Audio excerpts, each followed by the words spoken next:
Chapter 3990. Arbor and Emolien stayed in the academy to cultivate in seclusion and did not see anyone. They only chatted with Yun Fiang and Yun Piaomiao before leaving the academy. Speaking of saving Murong Sun, Arbor naturally hoped that he would be given full authority to handle this matter. Yun Fiang was deeply affected, so he naturally could not stop the little girl. He only told her to tell him whatever she needed and dejectedly left Donglin Court. Although the little girl did not blame him at all from beginning to end, he still could not get over the hurdle of self-blame in his heart. It was not impossible for him to walk out from this blow. As long as Murong Sun woke up, the knot in everyone's hearts would naturally be completely resolved. I will definitely save Master. Arbor secretly said this in his mind. 20 days later, Arbor and Emolien leisurely returned to Dragon Flame City. When they arrived at Kaidai Veranda's entrance, they discovered that the Lin family restaurant had opened across the street at some point in time. Arbor called out to Manager Hu, and Manager Hu immediately ran out and beamed from ear to ear. Crown Prince, Crown Princess, you're here. Quickly invite them in. Arbor saw that his Kaidai veranda was still packed with guests.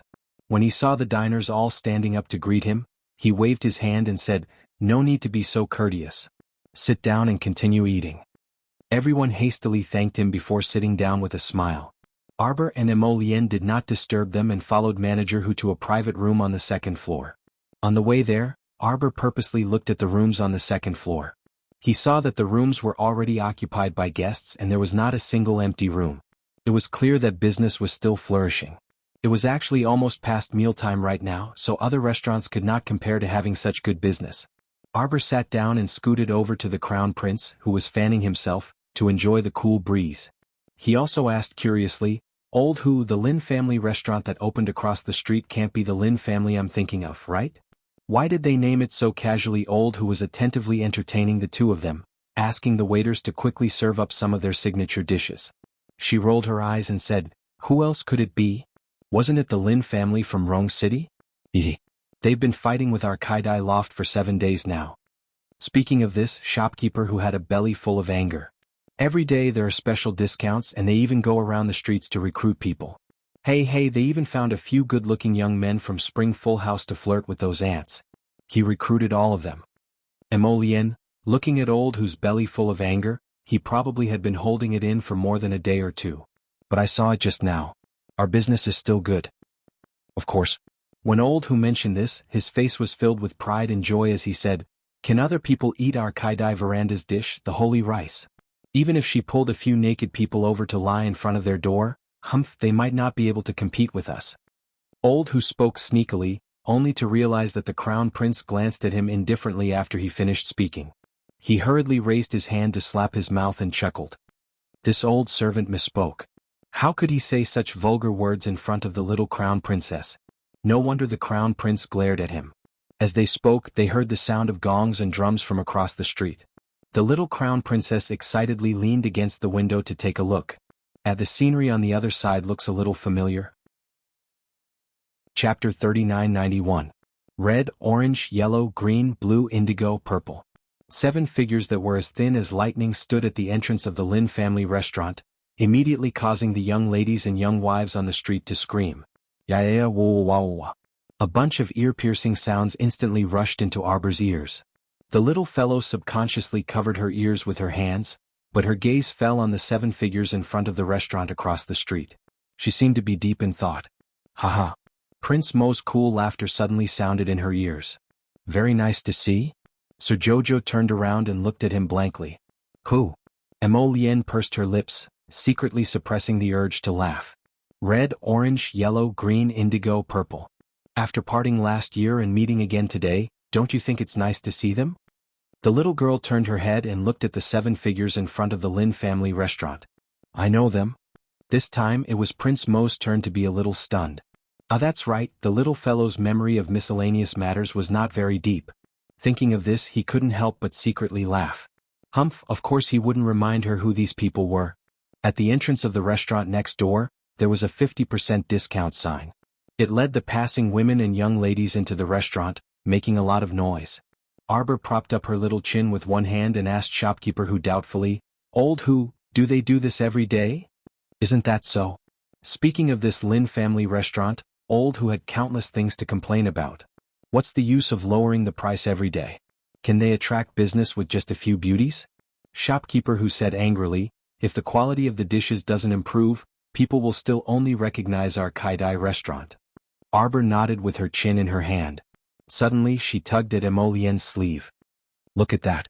Emolien reluctantly looked over and saw that there was a sudden commotion at the entrance of the Lin family restaurant. A familiar-looking woman found another person on the street to put on a show of martial arts and suddenly started fighting. As they fought, the flower stand that was originally set up at the entrance was suddenly pushed to the ground. The bouquet of flowers scattered all over the ground. The 7 beauties also cried out and scattered in all directions. Arbor rolled his eyes and couldn't bear to watch. This idiot Mu Dongni picked a fight with someone on the street and made the Mu family lose face. Just as she was about to close the window and stop watching this farce, she suddenly saw a green-clothed beauty among the 7 beauties looking up at her. This was nothing much, but the beauty's eyes suddenly lit up. She waved at him and even pulled the other 6 beauties beside her. The 7 of them looked at her in unison. Immediately, they stretched out their claws and waved them at her, shouting at her excitedly. Xiao Mu creased her brows and looked at them in bewilderment. What the hell? These people did look familiar, but she couldn't remember where she had seen them before. On the other side, Mu Dongni was gradually getting angry with that woman. Suddenly, she turned to look in her direction and was stunned for a moment. Suddenly, she received a fierce slap on the face and immediately yelled hatefully, Gu Daozhen, you dare to slap this old lady's face? You must be tired of living. Arbor looked coldly at Mu Dongni, who had overstepped her bounds, and said grumpily, send a message to old Master Mu and have him send someone to take her back. As soon as her voice fell, one of the women fiercely pulled out a 7-foot-long sword and stabbed at Mu Dongni. Chapter 3992. Fuck, these 2 people were viciously brawling on the streets. Not only did their fight hurt the eyes, but they were even pointing their swords at each other now. What kind of deep-seated hatred was this? Did they need to do this? Arbor flicked her finger, and a jade porcelain wine cup bounced off Gu Daozhen's long sword with a whoosh as swift as a clap of thunder. The latter only felt her wrist go numb, and the sword in her hand immediately fell to the ground with a clang. Prince Emo couldn't resist face-palming. He swiftly reached out to grab it, but he only caught a strand of his wifey's sleeve that floated past his fingers. The little girl directly jumped down from Kaidai Pavilion's window and flew to Mu Dongni and Gu Daozhen. Mu Dongni looked back and scrambled to her side, shouting in alarm, Niece? Beat her up. Beat this stinking, shameless old hag to death. When Gu Daozhen heard this, her face instantly darkened and she turned to yell at Mu Dongni, nothing good comes out of a filthy mouth. Who's an old hag? You're the old hag. Don't forget you're a year older than me. Eldest niece, look at this old hag. She actually said that about us. Mu Dongni was just about to howl when the little stoic glared at her icily. She suddenly felt like she didn't dare to howl anymore, useless thing. Arbor swept her a disdainful glance before her gaze landed on Gu Daozhen, sizing her up. Gu Daozhen was also in a very sorry state after fighting with Mu Dongni just now. Not only was her left eye bruised, but the corner of her mouth was also scratched by Mu Dongni's sharp nails. No wonder she was so angry that she drew her sword and wanted to stab Mu Dongni to death. Arbor restrained her temper and asked with a cold expression, what is it? Mu Dongni immediately felt like she had found a backer, so she quickly crawled over and wailed, it's all because of this old hag who maliciously tried to steal my Mengmeng. Mengmeng is mine. Mengmeng? Arbor only felt that Mu Dongni's crying was an eyesore, so he impatiently yelled at her, what are you crying for? Speak properly. Mu Dongni immediately stopped sobbing and pretended to wipe her tears. She stole a glance at Gu Daozhen and said in a low voice, Gu Daozhen clearly knew that I wanted to redeem Mengmeng, but she still jumped out to compete with me. Tell me, how evil is this old woman? Arbor asked expressionlessly, who is Dreamy? I know. That beauty in green ran to the little stoic's side with a grin. He's talking about one of our spring house's top young brothers, Fan Meng. Arbor cast a sideways glance at the green-clothed beauty before turning his cold little face to Mu Dongni. Didn't you say you wanted to redeem the top performer of the Despondent Pavilion a while ago? What's his name again? Everyone looked at each other in dismay. Kai Xiao, who had caught up, could not help but twitch the corner of her mouth. She stepped forward and whispered, the ace of the Qin family troupe, Brother Rong? Arbor nodded expressionlessly. She turned to point at Mu Dongni and grumpily reprimanded, how can you be so fickle? Mu Dongni looked dumbfoundedly at this eldest niece of hers. It wasn't good to talk about this here, Right on the side, the one-eyed Gu Daojian couldn't help but chuckle and gloat. She's not just fickle, she simply loves whoever she sees. Mu Dongni's face darkened and she angrily kicked Gu Daojian. What nonsense are you spouting? Who's fickle? Chapter 3993. Ever since I saw my Meng Meng. Mu Dongni revealed a dreamy and blissful expression. I knew I found my true love. My heart belongs to someone. I can definitely grow old with my Meng Meng in the future. I'll destroy whoever dares to snatch Meng Meng from me. Mu Dongni bared her teeth and turned to roar at Gu Daojian. She then scrambled over to Qiao Mu and tugged at the corner of her skirt. Eldest niece, you must help me. You must help me. Second great aunt. Mu Dongni turned her head and saw Zhan Ju rushing over with 7 to 8 elderly nannies and pulling her up from the ground in a flurry. Second great aunt, don't make a fuss. Your matter has already reached the elderly sir's ears. Hurry and come back with us. I'm not going back, I'm not going back. Mu Dongni yelled angrily and stretched out her leg to kick Gu Daojian. Gu Daojian, I'm telling you, you're not allowed to compete with me at the spring gathering tomorrow night. Gu Daojian gave her a, who cares about you, expression and glared at her. Eldest niece, help me. Help me, eldest niece. Mu Dongni shrieked as she kicked her leg. Arbor expressionlessly watched her figure being dragged far away. She took out a handkerchief and leisurely wiped her clothes where she had grabbed. She turned around and burned the handkerchief to ashes. Everyone was stupefied. How can someone from the Mu family be this stupid? The little stoic shook her head and was about to move when someone reached out to stop her. What is it? Arbor glanced indifferently at the man in green blocking her path. That guy waved his hand in front of her and said with a grin, Little stoic, long time no see. If you're free tomorrow, why don't you come visit our spring gathering pavilion? MHM. The man in blue also ran up and blinked his large eyes at her. Our pavilion is holding a spring gathering tomorrow. There will be all kinds of good performances. It's going to be lively. The little stoic faced the crowd with a stoic expression. I'm not free. Before she could open her mouth, a deep voice drifted over from behind her, directly rejecting the offer on her behalf. Qiao Mu blinked, but before she could turn around she was pulled back into a certain person's embrace by a hand. The green-clothed beauty curled her lips and stole a glance at Emolien with an aggrieved expression. This young master, why are you so fierce? Emolien glared fiercely at him. This bastard actually dared to lure his wife to such a foul place like the spring-filled house? The little stoic turned to look at her husband's huff and puff and tugged at his finger. Let's go home. Her husband didn't seem to like the colors red, orange, yellow, green, blue and purple. If that was the case, then Jojo did not want to see them. In any case, they weren't familiar with each other. It was just a chance encounter. Husband, I remember now. We also encountered these people when we were on Seekong Planet, right? Who would have thought that a small gambling den could actually operate in the upper 3 prefectures? The boss of this whatever spring house was probably a rather impressive figure. Emolien looked down at her and said with a grin, That's right. Red, orange, yellow, green, blue, blue and purple. Aren't they beautiful? Arbor quickly shook his head and swiftly added, They're not as beautiful as Duan Yu. Prince Mo's handsome face completely darkened. What was going on with his wifey always using Duan Yu as a standard? Could this habit be changed? Chapter 3994. Speaking of Duan Yu, Jojo had been busy searching for the blue-eyed three-headed dog's blood recently because of Master's matter. Aside from cultivating in seclusion in the academy, the two devoted themselves to the matter of the blood. Duan Yu's matter had indeed been delayed. Emolien grasped Arbor's hand. Something happened on Duan Yu's side. Arbor was startled. What happened? Emolien organized her thoughts and planned to make a long story short to tell her wife about Duan Yu's side. However, she saw Hao Fei rushing over with her entourage and visibly sighing in relief when she saw the two of them. Hao Fei dismounted from her horse and strode forward. She quickly cupped her hands and greeted, Greetings to Crown Prince and Crown Princess. You two have finally returned. Crown Princess, Heavenly Pill Auction received a letter from Zhangzhou's Prince Qin more than 10 days ago. The various physicians in the auction repeatedly examined the items Prince Qin sent and did not find any problems. Emolien and Arbor took the reins from the manservant and followed Hao Fei to Heavenly Pill Auction. At the entrance of the Lin family's restaurant, the 7 flowers looked at each other. Their bright eyes looked at each other. On the other side, the young couple soon arrived at the southern part of the city. The two of them followed Hao Fei through the door and happened to bump into Fairy Huang He. Huang He's eyes brightened and she exclaimed in pleasant surprise, Jojo, you're back. Arbor nodded and jogged over. She patted her and asked, "Little Huang He, how have you been recently?" "Pretty good." She would refine pills in her free time and occasionally enter closed-door cultivation to cultivate. Her days were too comfortable. Most importantly, she had someone to chat with.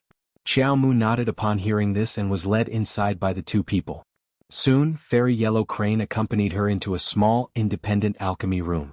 In this small alchemy room, in addition to the alchemy furnace that was half the height of a person, there was also a bamboo rack that was used to store medicinal herbs.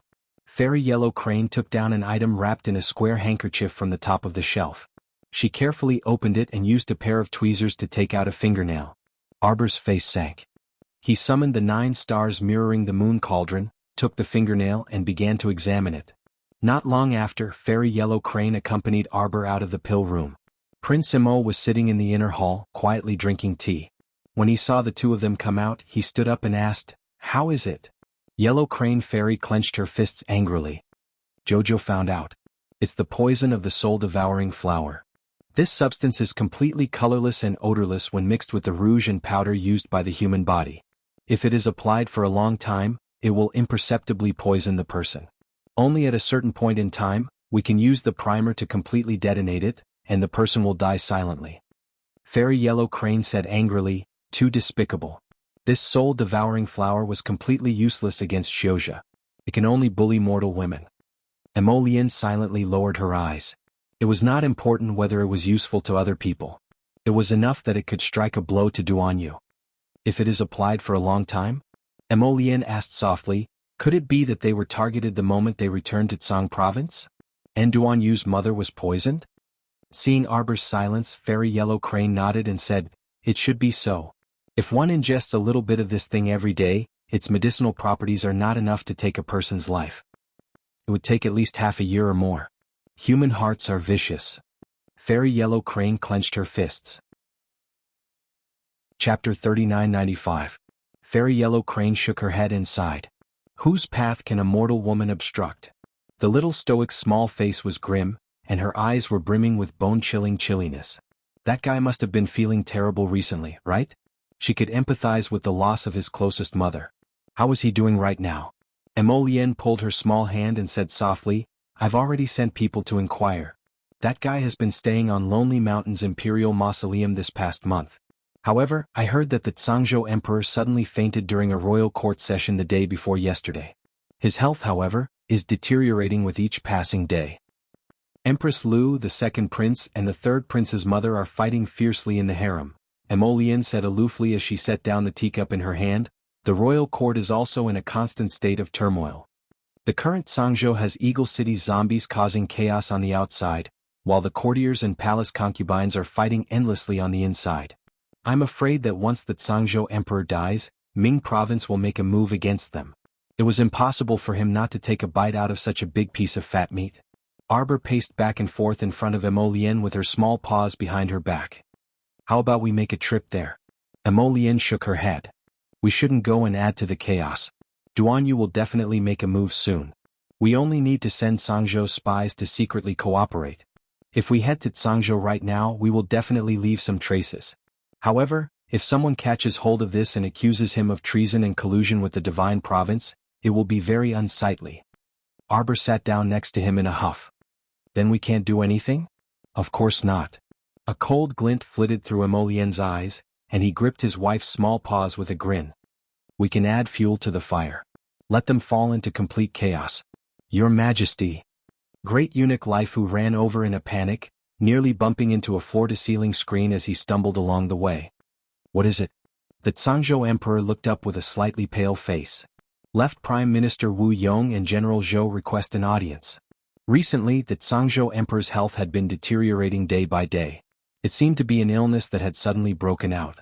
But in fact, the eunuchs and palace maids who were close to His Majesty all knew very well. 2 years ago, His Majesty's health had already deteriorated. He had been injured by the poison a few years ago, and now that this body could no longer suppress it, it suddenly erupted. It was normal for him to faint during the court session. So he didn't have enough time. Tsangzhou's Emperor Rong Yuan coughed lightly and waved his hand. "Let them in." Left Prime Minister Wu Yong and Great General Zhou Chao quickly walked in and bowed. "Your Majesty." There's an urgent report from the border. The Divine Land has suddenly mobilized 1,000,000 troops and stationed them in the border stronghold of Fengyang City. The Tsang Prefecture Emperor was stunned, and then his eyes widened in disbelief. He knew that if he were to fall ill or even die, someone would definitely make a move. But what he expected was that the Underworld Prefecture would make a move. The surrounding small tribes might want to eat a piece of meat from the Tsang Prefecture and get a share of the profits. But he never expected that the Divine Land would make the first move. Cough, cough, cough. The Tsang Prefecture Emperor's expression suddenly changed and he coughed. Who is it? Is it Mo Luxing? General Zhou hurriedly shook his head. I heard that the order was given by the Crown Prince of the Divine Land. Recently, the Empress has just woken up, and the Emperor of the Divine Land doesn't have the time to care about other things. The Crown Prince is now handling the court affairs on his behalf. Chapter 3996. This brat is really bold. The Tsang Prefecture Emperor was so angry that he almost couldn't catch his breath and passed out. Your Majesty. General Zhou cupped his fists with a calm face. Please allow this subject to lead the troops to the border of Fengyang City. The Tsang Prefecture Emperor pinched the corners of his eyes tiredly and nodded. Pass down the order. Zhou Chao is to lead 500,000 troops to Fengyang City first. The Tsang Prefecture Emperor suddenly coughed loudly and patted the table beside him. He turned to ask Lai Fu, is fourth prince still at Lonely Mountain? Go and summon him back. Reporting, the Imperial Bodyguard led the Featherwood Guard commander and the magistrate in a hurry. Before Lai Fu could report, he hurriedly knelt down and saluted. Reporting to Your Majesty, at 10 o'clock in the morning today, bandits of unknown origin rushed into Minister Lu's residence and killed everyone on sight. By the time the Featherwood Guard rushed over, all the bandits had already disappeared without a trace. However, the entire Phoenix Emperor City's 4 gates are now under the control of the Featherwood Guard's army. The Tsang Prefecture Emperor was shocked, and his expression instantly changed. Bandits of unknown origin? Broke into Minister Lu's residence? In broad daylight, right inside the Phoenix the Arch City? Were they so insolent? How could there be such insolent bandits? Who would believe this if they told others about it? Who would think it was normal? The Tsang Prefecture Emperor pursed his lips and said coldly, What's the result of the investigation? The Featherwood Guard commander's forehead was covered in cold sweat. He exchanged glances with the Imperial Capital Magistrate and wiped his sweat at the same time. He said in a low voice, Reporting to Your Majesty, the result of the investigation is that the bandits, bang. Rong Yuan casually picked up a jade cup and smashed it at their feet. Everyone was so scared that their faces turned pale and they kept their mouths shut. Bandits, bandits, bandits. Where did these bandits come from? How could they be so bold? Do you really believe what you're saying? The Imperial Capital Magistrate bowed and said while dripping with sweat, Your Majesty, please allow us to report. It's this humble subject and the others who did not do our job well. Please, Your Majesty, give us a few more days. This humble subject and the others will definitely investigate this matter to the end. Just as they were talking, a sharp cry came from outside the palace and entered the palace through the door. A young eunuch came in with a bitter face and reported, The Empress is outside crying and begging to see His Majesty. Your servants can't stop him at all. The Tsangzhou Emperor's face darkened. Send the Empress back to the palace first. I'll be there later. After the eunuch left, the crying outside became louder, which annoyed the Tsangzhou Emperor. He rubbed his forehead and said in a tired voice, Let her in. After a short while, Empress Lu rushed in with a pale face. She immediately prostrated herself on the ground and cried, Your Majesty, please uphold justice. Prince Qin Rongli is insane. For the sake of your own selfish desires, you actually destroyed my entire family. I beg Your Majesty to uphold justice for this concubine's family. Left Prime Minister Wu Yong said indifferently, Does the Empress have any basis for her words? Great General Zhou Chao also nodded. If you don't have any evidence, it's better not to speak carelessly. Your Majesty. Empress Lu threw herself in front of the Tsangzhou Emperor and cried with snot and tears, Your Majesty. Except for Prince Qin, who would do such a crazy thing to the Prime Minister's mansion in the near future.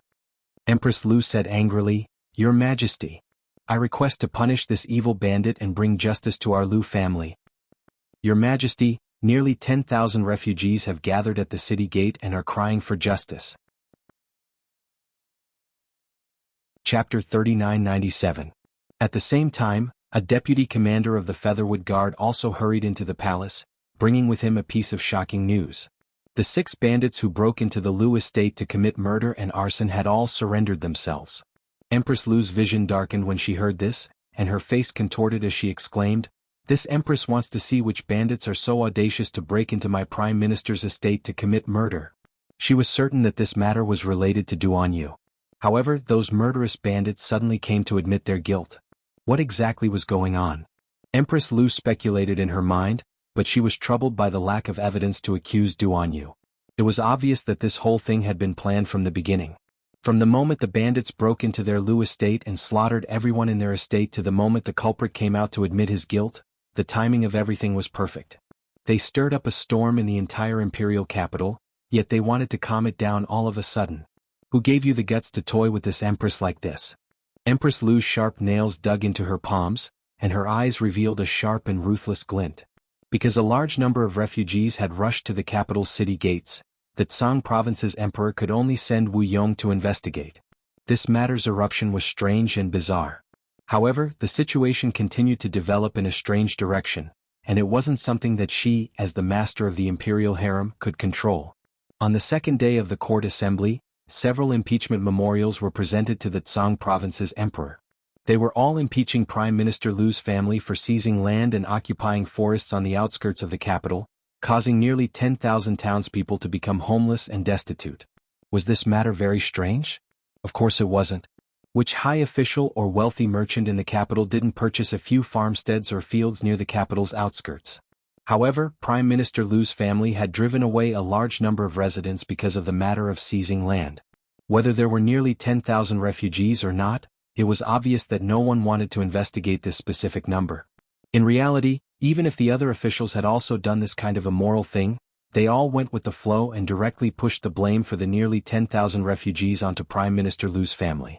In any case, the dead couldn't testify, right? Could it be that you, Prime Minister Lu, could crawl out of the ground and cry for justice? Impeachment memorials fell on the emperor's desk like snowflakes. Everyone was filled with righteous indignation and criticized Prime Minister Lu's family. They accused the government of forcing the people to rebel, of forcing them to be bandits in the mountains, and of forcing them to kill their entire family in the middle of the night. This was completely because the commoners couldn't live anymore. Therefore, they could only think of such an extreme method. They chose 6 men of sacrifice to kill Prime Minister Lu and his family. Although this matter was full of doubts. For example, why did it erupt so suddenly? How did the tens of thousands of refugees live in the past? Why did they have to choose to expose this matter at this time? What made Empress Lu's vision go dark the most was that the 6 bandits who had pleaded guilty had actually all written confessions and blood letters the night before, and had all committed suicide in the prison. The blood letter was presented to the emperor by a high official of the Ministry of Justice during the morning court session. The great emperor read the bloody letter and scolded the Lu family. After the court, he rushed to the empress palace and scolded her. Empress Lu didn't sleep last night, and today she was scolded so miserably by the emperor. That night, she was so angry that she couldn't eat a mouthful of food. Imperial noble consort Qing is here. The eunuch's voice made Empress Lu, who was in tears, suddenly stand up from the couch. Chapter 3998. Empress Lu stood so fast that she couldn't help but shake violently. She felt darkness in front of her and almost fell down. The chief maid beside her quickly reached out to support her and said in a trembling voice, "Your Highness." Imperial noble consort Qing walked in gracefully, stroked her slightly bulging belly, and looked at the embarrassed woman in front of her with a faint smile.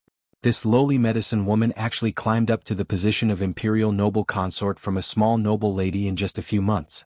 Now she was really the first person after the empress. Empress Lu wouldn't believe that there was no one who helped her behind the scenes. "Are you here to laugh at me?" "Of course not." Imperial noble consort Qing lowered her eyebrows slightly and looked gentle and graceful. "I heard that something happened in your family. I think you must be suffering these days. Thinking of the condensed fragrance pill that His Majesty gave me the other day, I specially sent it to you. It can help to refresh your mind and replenish your strength." Empress Lu's face was slightly pale, and she stared at a small box handed over by the maid behind Imperial noble consort Qing. Suddenly, he stretched out his hand and slapped the box to the ground. The box fell heavily on the ground with a muffled sound. Imperial noble consort Qing shook her head with a regretful expression. What a good condensed fragrance pill. Just like that, he was ruined by his elder sister. What a pity. Get out. Get out of here. Empress Lu pointed in the direction of the door and scolded harshly. Imperial noble consort Qing bowed slowly and sighed. I can understand that you are in a bad mood. Since you want me to leave, I will leave. I just hope you can take good care of yourself. After all, these wonderful days had just begun. Imperial noble consort Qing turned around, and there was a faint cold light in her eyes. They are all against me, all against me. Empress Lu shrieked and pulled the antique shelf next to her. The dazzling collection of porcelain fell to the ground with a crashing sound. Her prime minister's mansion was gone. The whole Lu family was killed by a group of bandits. Wasn't this a very funny thing? The Lu family was not a small family. There were dozens of God-state masters in the Lu family. Just like that, they were all silently killed at home in the wee hours of the morning. How was it possible for a mere 6 bandits to do that? In order to eradicate the Lu clan, they would need at least 100 people to infiltrate the Lu clan and kill them. But she had no evidence, no evidence. The 6 bandits had also left blood letters, saying that they were dead and had taken all the blame. If this matter was handed over to the Ministry of Justice to investigate in detail, they would certainly be able to find more clues to refute the testimony of the 6 bandits. However, as the refugees flooded into the capital, a huge commotion broke out. The officials in the capital were all in danger. From top to bottom, they were all busy thinking of countermeasures to appease the common people. Who would have the time to investigate the matter of her Lu family? Moreover, who was the Lu family? Now she was like a rat on the street that everyone wanted to beat up. Even the capital made up nursery rhymes, scolding the Lu family for taking advantage of the Empress's power and abusing the villagers. They directly scolded Empress Lu as well. Even today, during the morning court session, there were officials who took advantage of the situation and handed the great emperor a memorial to pray for the people to abolish the Empress. Empress Lu's eyes were red and she said harshly, "Go and summon all my secret guards." Greetings, Your Majesty. Chapter 3999. Go investigate clearly what that punk Prince Qin did these past few days. Empress Lu widened her bloodshot eyes and screamed malevolently like a malicious spirit. Lonely Mountain's Imperial Mausoleum Duanyu, who was guarding the thatched cottage and accompanying his mother on Lonely Mountain, was dressed in white. His long hair fluttered in the wind, and his figure was visibly thinner than a month ago. A shadowy figure followed behind him like a shadow. Duanyu took 2 steps forward and sprayed water with a flower pot. Then he quickly followed suit. Whenever Duanyu took 2 steps to the side, he would also take 2 steps to the side. He followed closely behind Duanyu. Duanyu was a bit annoyed from following, so he tossed the flower pot aside and turned to look at him. Stay 3 feet away from me." Hidden guard Ing shook his head vigorously. "Your Highness, you fainted in the inner courtyard 3 days ago. Leader ordered me to stay within 3 steps of you from now on." Duanyu rubbed his forehead and explained patiently, "That was an accident. He really wasn't that weak. It was just that day when he recalled that day's incident, Duanyu's lips couldn't help but sneer. That old man wanted to take over his body while he was feeling down. How could a sparrow occupying a dove's nest be so beautiful? He thought that he blamed himself for being indecisive in the past, which caused the people around him to suffer so much. If he had been ruthless to that woman and killed her from the start, his mother wouldn't have died and he wouldn't be all alone. So, kindness and whatnot were sometimes unnecessary. It would cause the death of the people closest to you. So that day when the old man threatened him again, he smiled and started roasting him with silver-white flames. He didn't care that he might be his ancestor, his great-grandfather, someone he had to respect. He only knew that the power of the Devil Emperor was his now. Since he inherited the bloodline of the Devil Emperor, then he had to integrate it into his body and truly transform it into something that belonged to him and could be used by him. So, there was no need for an old man like you to exist anymore. He roasted that old man, but because they were connected by blood, he also suffered greatly. That was why he suddenly fainted in the inner courtyard. He really poked a hornet's nest this time. Little Kazi Yuanzhen and the others all thought that he had fainted again due to excessive grief. The secret guards also anxiously followed behind him, not willing to leave him alone. How troublesome. That old man was only half roasted and had not completely melted yet, Your Highness. Dr. Tu, who had hurried over, bowed respectfully to His Highness from afar. She knew that His Highness didn't like people getting too close to him, so she stood far away. There's news? Although he lived on a lonely mountain and spent every day with his mother, he still sent out many spies.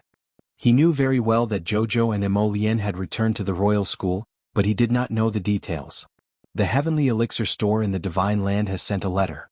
There should be a result. Dr. Tu lowered his eyes and passed the letter to the shadow guard. After receiving it, Ying presented it to Duan Yu. Duan Yu first read what was written on that letter. The poison analysis was detailed and meticulous, so even a layman could understand it at a glance. Then he poured out a small ring from the envelope. A small white paper floated out and there was only a line of small words on it. Duan Yu, take good care of yourself. There was no signature, but he knew who it was. He picked up the small silver spatial ring and took a deep look at it in the direction of the sunlight. Chapter 4000. So bright. It was as if that beam of sunlight had passed through that tiny ring and directly shot into his heart. The pressing warmth seemed to be able to instantly disperse much of the haze and poisonous miasma. Lonely Mountain was cold all around, but he couldn't feel much coldness right now. Duan Yu gripped that ring with an indifferent expression. Physician Tu eagerly gazed at Duan Yu from afar with a curious and frenzied expression. Master? Give me a definite answer. Duan Yu put away the ring and the small white letter into his sleeve before handing the antidote letter to Ying. Ying returned the letter to Physician Tuesday. Physician Tu quickly skimmed through the letter. After he finished reading, his eyes lit up as he looked at Duan Yu. He couldn't help but sigh. Amazing. You really could tell. Soul-devouring flowers couldn't be considered a poison at all. Some female cultivators even specially used them to concoct perfume. This was because the perfume concocted from the soul-devouring flower was very refreshing and pleasant. Furthermore, it had no side effects on cultivators' bodies. However, just as the letter said, the other party very shrewdly found such a common yet very useful item and specially used it to deal with Her Highness Noble Consort Duan, who was a normal person. It didn't matter how rare or precious the item was. It only mattered that it was useful to a mortal woman. If it weren't for the fact that the pill refiner had a profound understanding of pharmacology and was very proficient in all kinds of medicinal herbs in the world, who would associate it with such a common soul-devouring flower in such a short time? Physician Tu carefully folded the letter and put it into an envelope before respectfully presenting it with both hands. Duan Yu also put the letter into his sleeve before looking at the silent woman standing on the side. Is there anything else? Physician Tu said with a conflicted expression. Master, this subordinate wants to go to the Divine Province's Heavenly Pill Hall to study for a month. In order to stay by Master's side in the future and be able to take better care of him, Tu Xiuxiu felt that her decision was definitely correct. Otherwise, with her current half-baked ability, she might not be able to take care of Master if someone else extended a vicious hand to him. An extremely faint smile appeared on Duan Yu's lips. Go if you want. I'll write a letter for you to bring over. Yes. Tu Xiuxiu nodded solemnly. She cupped her fists and bowed. Thank you for your tolerance, Master. Lil, Kazi and Aunt Yuanjin ran over in small, quick steps. After bowing, Xiao Kazi panted as he said, Your Highness, the Emperor is urgently summoning you back. A cold and sharp glint flashed through Duan Yu's eyes. He didn't say anything and just nodded his head. Seeing little Kazi staring at him blankly, he could not help but say helplessly, Go and pack your luggage. We're going down the mountain this afternoon. Xiao Kazi instantly cried tears of joy. He looked at Duan Yu and stammered, Your Highness, is this true? You really must be willing to go down the mountain. All right, this servant will go and prepare. He couldn't be blamed for being stupid, but His Highness was too stubborn. During this period of time, it was unknown how many people had tried to persuade His Highness to leave the mountain. Even left Prime Minister Wu Yong had come to see him once at night. However, he was still unable to persuade His Highness to change his mind. A storm was brewing in the royal court. Due to His Majesty's illness, the second prince and third prince were in a state of chaos. On the other hand, that crown prince appeared to be very calm and never fought with anyone. He hid in the Eastern Palace every day to walk the birds and play with the dogs, living a more carefree life than anyone else. Chapter 4001. She really couldn't figure out what was going on. She kept feeling that His Highness the Crown Prince, Rong Li, seemed to have suddenly changed his personality. He didn't even fight with the second prince and third prince recently. It seemed like he was cultivating his character. Wasn't this a joke? Your Highness. A black figure flitted across the sky and landed beside Ying. Ying immediately bowed respectfully in greeting. This was the captain of their hidden guards. He was the leader of the entire hidden guards, and he was also the one who usually dispatched all the hidden guards outside. Now that he suddenly appeared here, He must have something urgent to report to His Highness. Ing retreated a few more steps and sent a look to Yuan Zhen and Xiao Kezi, telling them to retreat as well. The leader of the hidden guards, Yi, took 2 steps forward and whispered to Duan Yu, "Her Majesty the Empress sent a group of hidden guards to investigate the movements of the people around you. We have also been targeted." Duan Yu's lips turned up in a sneer. "Then let them investigate." In any case, none of the people around him had moved recently, so what clues could they find? The ones who made the move were all the men that Prince Mo arranged in secret. But speaking of which, this punk, he actually left so many hidden guards in Phoenix Emperor City. He was truly wicked, immoral. These hidden guards were originally left in case of an emergency. They were most likely used to deal with his emperor father, Rong Yuan. To think that Prince Mo actually had such great patience. Who knew how many years he had been plotting? So the number of men he left in Phoenix Emperor City was really quite a lot. Duan Yu couldn't help but shake his head at this thought. Whoever made an enemy out of Mo Lien would truly have 8 lifetimes of bad luck, because this guy was too black-hearted and too scary. If you accidentally offended him, who knew how many traps he would set around you, just waiting for you to foolishly walk right into his trap. It was indeed time to meet that old woman. Duan Yu's lips curled up in a cold smile.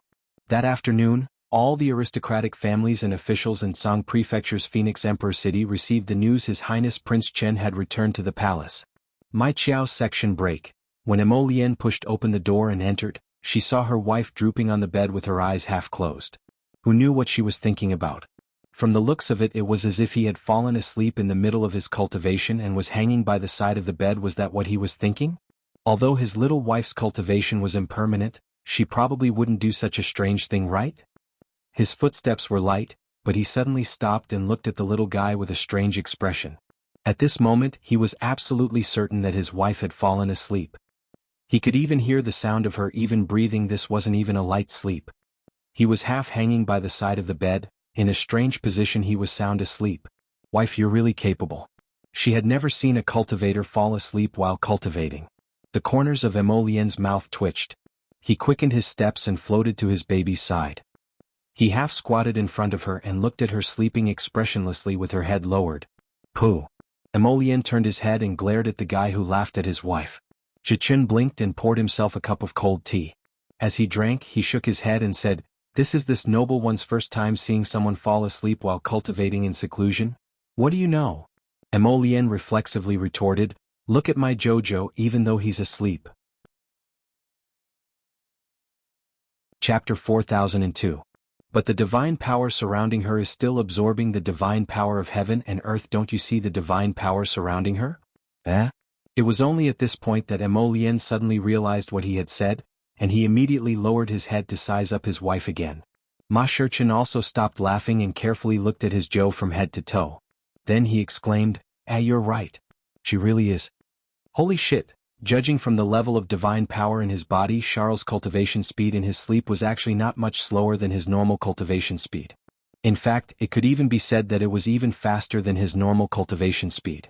Hu Shurchen did not even notice when the teacup in his hand rolled onto the table and the tea spilled all over the table. He only looked at his Jojo carefully as if he was looking at a god. His mouth opened and closed several times, but he could not say anything normal. She was too freaking weird, okay? Cultivation required one to use one's own divine consciousness to communicate with the divine power of heaven and earth and absorb it. Who else could continue to absorb divine power as if their body was breathing freely after they fell asleep? I've never seen Jojo being so amazing before. Mo Lien explained expressionlessly, I'm afraid it's a new skill that was unlocked after she advanced to the godly state. Hu Shurchen looked at him silently and suddenly felt that Mo Lien's words made a lot of sense. For a moment, the venerable Peach Blossom Immortal did not know how to answer or refute. He just stood there in a daze.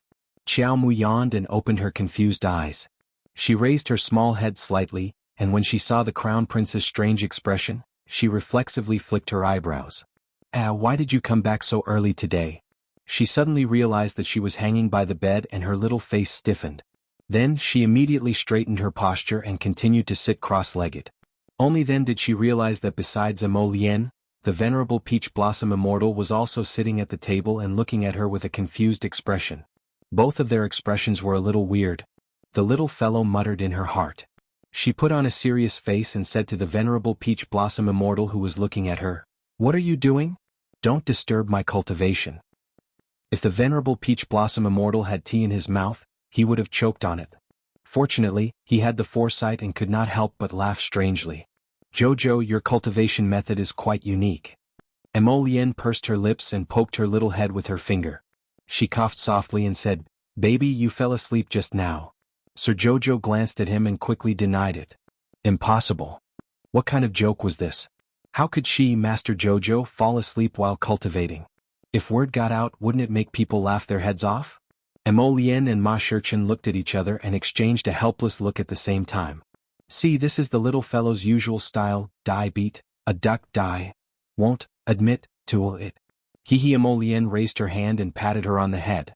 Jojo, we just realized that you can automatically draw in the god power of heaven and earth after you fall asleep and absorb it endlessly into your body. Sir Jojo looked up at her husband. Speak human language. You're still cultivating after you fall asleep. Looking at the two men who spoke in unison, Arbor laughed at them expressionlessly. Then he jumped off the bed and walked out. I'm cultivating. He did not sleep. Chapter 4003. Outside the door, they could still hear the two people's unbridled and bold laughter. Sir Jojo turned to glare at the door, then snorted and turned to walk towards the small kitchen. Since he had nothing to do, Sir Jojo cooked a sumptuous lunch for them. When the head chefs and junior royal maids who were busy in the small kitchen saw that the young crown prince consort had come over from afar, their faces immediately showed very interesting expressions. Why is the crown princess coming towards the small kitchen? The crown princess couldn't be thinking of personally cooking something for the crown prince again, right? Don't, dear, the last time you personally cooked a bowl of black soup they couldn't bear to look at it, but His Highness actually really drank it. The moment the little crown princess walked into the small kitchen, she immediately found that the surrounding sounds had disappeared. Even the sound of the chefs chopping vegetables had disappeared. She expressionlessly dug around in her inner world and took out a lot of ingredients: clear stream spirit bamboo shoots, colorful divine fish, and various kinds of poultry that had been bred in Paradise Planet for a long time. In a moment, the entire quiet kitchen was completely filled with the sound of chickens flying and ducks jumping. When Kai Shio received the news, she hastily rushed over and put on a colorful smile. She couldn't help but console her in a soft voice. Crown Prince Consort, let's leave the ingredients here and let head chef Wang and the others cook. Yes, Crown Princess can just tell us what she wants to eat. No matter if it's steamed, boiled, fried, or fried, anything is fine. Everyone in the small kitchen nodded in unison. I beg you, little Crown Princess, don't waste our poor Crown Prince anymore. Looking at His Highness' pitiful appearance, they all felt their hearts ache. Xiao Mu expressionlessly glanced at them. As she followed Saishio outside, she asked coldly, do they dislike me? No, absolutely not. Kai Shio's little face was about to stiffen from smiling. Turning her head, she sincerely blinked at the Crown Princess. They are all afraid that the Crown Princess is too tired. Don't think that this Crown Princess is stupid and can't see the fear in their eyes. The Crown Princess was not an assassin, so why were they so afraid of her? I heard that virtuous women have to wash their hands and cook for their husbands. The corner of Kai Shio's mouth twitched. She quickly smiled and said, Crown Princess, you are already virtuous enough. Besides, didn't we already make soup last time? Everyone in the small kitchen didn't want to recall the process of making soup. What a pity for their peerless and elegant Crown Prince.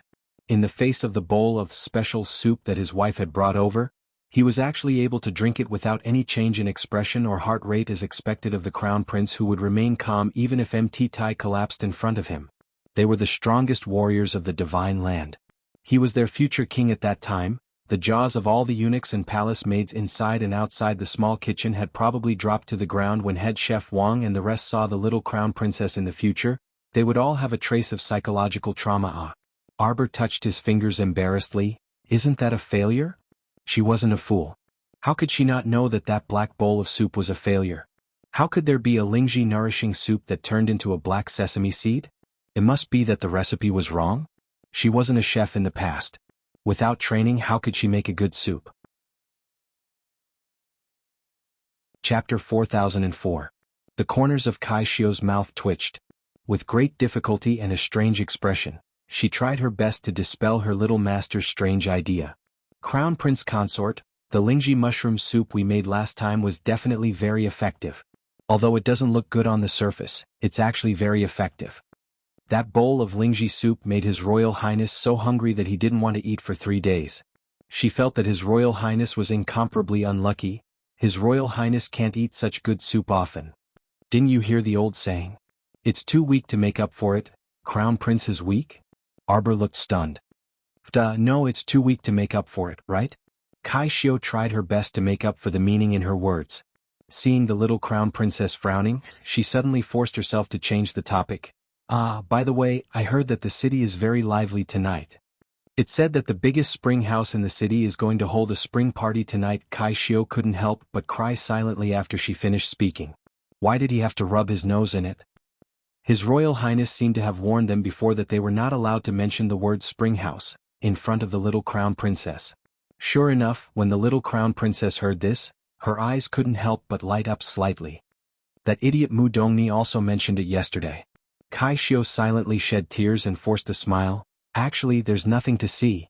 It's just a few gorgeously dressed men dancing and singing songs or something like that. The little palace maids passing by were speechless. Sister Kai Xiu's words aroused the little Crown Princess' curiosity. Okay? By the way, Crown Princess, aren't you going to cultivate? I won't delay you. This servant will send you back to your room. Arbor nodded expressionlessly and suddenly asked, Did you come to my room in the afternoon? I did. What was I doing? You were cultivating. Kai Xiu's mouth twitched and suddenly said loudly, You were very serious. Arbor nodded and continued to walk forward expressionlessly with a pair of small hands behind her back. That's right, how could she cultivate until she fell asleep? She had always been cultivating seriously. Not long after dinner, the Crown Prince was urgently summoned to the study by the Emperor. The little Crown Princess had nothing to do, so she sat on a small table and flipped through a book. Suddenly, she tossed the book aside and rolled her eyes. She ran to the cupboard at the side of the bedroom and rummaged through it to find a set of royal blue clothes. She put it on and tried it on. It fit her small body perfectly. This should be Emolien's clothes from when she was young. She tucked the sleeves inside and it would fit her just right. After changing her clothes, the little fellow tied her hair into a ponytail and found a small jade crown to fix her hair. Then he slipped out of the Eastern Palace like a wisp of smoke. Before doing all this, the little guy still had a guilty conscience and secretly blocked the star field. However, as soon as she moved, the shadows of several hidden guards followed her. After Sir Jojo left the Eastern Palace, he summoned the heavenly horsetail feather and jumped on it to stroll out of the palace. Emolien was still in the Emperor's study, discussing the zombie outbreak in the outskirts of Li City with him. Suddenly he received a distress message from Ao Yi. Save me, Your Highness, the Crown Princess ran away. That bastard fool. Emolien's mouth twitched. He elegantly closed the file with one hand and waved at his imperial father. My wife asked me to go back. We'll talk again tomorrow morning. Chapter 4005. Ignoring Emolioshing's furious glare at her back, Emolien left the imperial study and summoned Ao Yi. Where did the Crown Princess go? Ao Yi glanced at him pitifully and hastily said, Grand Crown Princess, she should have gone to Spring House to participate in the Spring Festival. Emolien. I already told you not to mention this damn Spring Festival in front of your wife. His wife was young and couldn't be tempted. She was born with a strong sense of curiosity and couldn't help but join in the fun whenever she encountered something fun. What was he supposed to do? Your Highness, should we mobilize the Emperor's shadow guards to capture the Crown Princess? Ao Yi immediately asked. Prince Emo leisurely glanced at him and coolly asked, When this Crown Prince is punished by my wife to kneel, will you take her place? Ao Yi immediately adjusted his expression and shook his head vigorously. No need, Your Highness. It's better for you to bear the Crown Princess's love for you alone. Haha, looks like this punk Mrs. Hui Feng. Ao Yi replied seriously, Your Highness, then what should we do? Prince Emo gave him a chilly smile and grumpily roared, So useless, you can't even stop the Crown Princess. What else could he do? Of course, he had to leave the palace to find his wife. Ao Yi glanced at his master pitifully and quietly muttered, Who dares to stop the little Crown Princess? What are you saying? This subordinate didn't say anything. Ao Yi turned his head and silently shed tears. What could he do when he met an unreasonable master? He could only silently accept his fate. Arbor strolled out of the Eastern Palace alone and vigilantly glanced back. Do you think I wouldn't know that a few shadow guards are following this lord sneakily? The little fellow took out a small golden fan and opened it with a snap. He fanned himself twice and then frowned. It was such a hot day, yet he was fanning himself while walking. He really looked like an idiot. There was no wind at all. She really didn't know why there were so many men who liked to fan themselves all day long. For example, eldest young Master Chin. The little girl threw away her fan and ran towards the southern part of the city like a wisp of smoke. Spring Full House was opened in South City. It was said that it had only been operating for less than half a month, but the degree of its business was already catching up to the veteran pink houses. This brothel was probably a little strange. How could a small brothel open from the lower star field to the upper three continents? This was simply unheard of. She had to personally investigate this matter and find out what was going on. A young master, quickly, come in. Today our Apricot Blossom Brothel has a special discount. The ladies in the brothel are all gorgeously dressed and beautiful. No matter what style you want, we have it. Before the little crown princess could walk up the steps of the spring-filled house, she was stopped by a madam who was wearing red and green makeup and had pearls all over her head. The little girl couldn't help but take 3 steps back when she saw the madam's yellow-toothed grin. In the blink of an eye, a figure flew down from the front of the spring-filled house and blocked the madam's path. Maruachuan, why did you come to our spring-filled house to solicit business? This little brother is obviously here for our spring-filled house. Bah! Maruachuan glared at the red-clothed man as if she was looking at a coquettish slut. She reached out to grab Arbor. Little brother, don't be blinded by these demons and monsters. They're not good people. Chapter 4006. The price of this spring room isn't cheap, but the service in the room simply can't keep up. That's to deceive you young customers who don't know how to appreciate the market price. Don't fall for it, little brother. The man in red raised his hand and blocked in front of Madame Chun. He chuckled and said, Madame Chun, don't meddle. Be careful, you'll get beaten. As he spoke, the man waved his hand. Immediately, more than a dozen burly men rushed out of the spring-filled house and surrounded Mother Chun, who was swallowing her saliva. You want to force a sale? Madame Chun yelled in exasperation. Afterwards, she was forcibly dragged away from the entrance of the spring room by the dozen or so burly men with fierce-looking faces. The man in red swept her a glance, and just as he was about to tug on the little stoic's sleeve, she brushed him aside and threw him aside in disdain. The man in red glanced at her aggrievedly with a pitiful expression. Little stoic, in any case, we've met twice before. Don't keep people at arm's length. The stoic face expressionlessly lowered her head to look at her small hand and subconsciously touched her small face. Strange, people could still recognize her at a glance even though she was dressed in men's clothing. It wasn't like Emolien and Duan Yu were familiar with her and could recognize her at a glance. Why did this man in red also recognize her at a glance? Red, what are you dawdling outside for? A blue figure floated over, and when his gaze landed on Arbor, his eyes suddenly brightened. The little stoic is here. Arbor? Could it be that his face was so recognizable? After rolling his eyes at the two people, Sir Jojo immediately walked toward the entrance of the spring room without a word. 5 of the 7 flowers were currently standing at the entrance and chatting with guests from all over with a grin. When they looked up and saw the little stoic, they couldn't help but size her up. The little girl specially changed into men's clothing today. She probably purposely changed into men's clothing because she was afraid of being recognized. She tied her long ponytail with a jade crown and swayed behind her head. She had an expressionless face and was extremely adorable. The 5 flowers simultaneously waved their hands at Xiao Mu, greeting her with a grin. Upon seeing this, the female guests who were chatting with them at the entrance all turned their heads to look in the little stoic's direction. When a plump middle-aged woman saw the little stoic's exquisite small face, her eyes abruptly lit up, and she asked with a dazed expression, Greenie, is this little brother a newcomer to your brothel? The green-clothed young man whose hand was being held by the woman blinked pitifully and repeatedly tried to withdraw his hand that was being molested by the old woman. Madam, that little brother is a guest. The old woman suddenly understood something. Her face stiffened slightly, and she glanced at Arbor with an ugly expression. She clicked her tongue and shook her head. You're so young, but you're actually a homosexual. She brushed her nose with her handkerchief in disdain, but she still held Green Yi's small hand and dragged him inside the room. Green Yi, you must accompany Madam for a few drinks today. Madam, I'm not good at drinking. The green young sir called out pitifully, his pair of watery eyes occasionally sending pleading glances at the little stoic. The little stoic student furrowed her brows again and again. Seeing the old woman's vulgar expression as she held his small hand and refused to let go was truly an eyesore. Didn't she see that he wasn't willing to drink with her? Chapter 4007.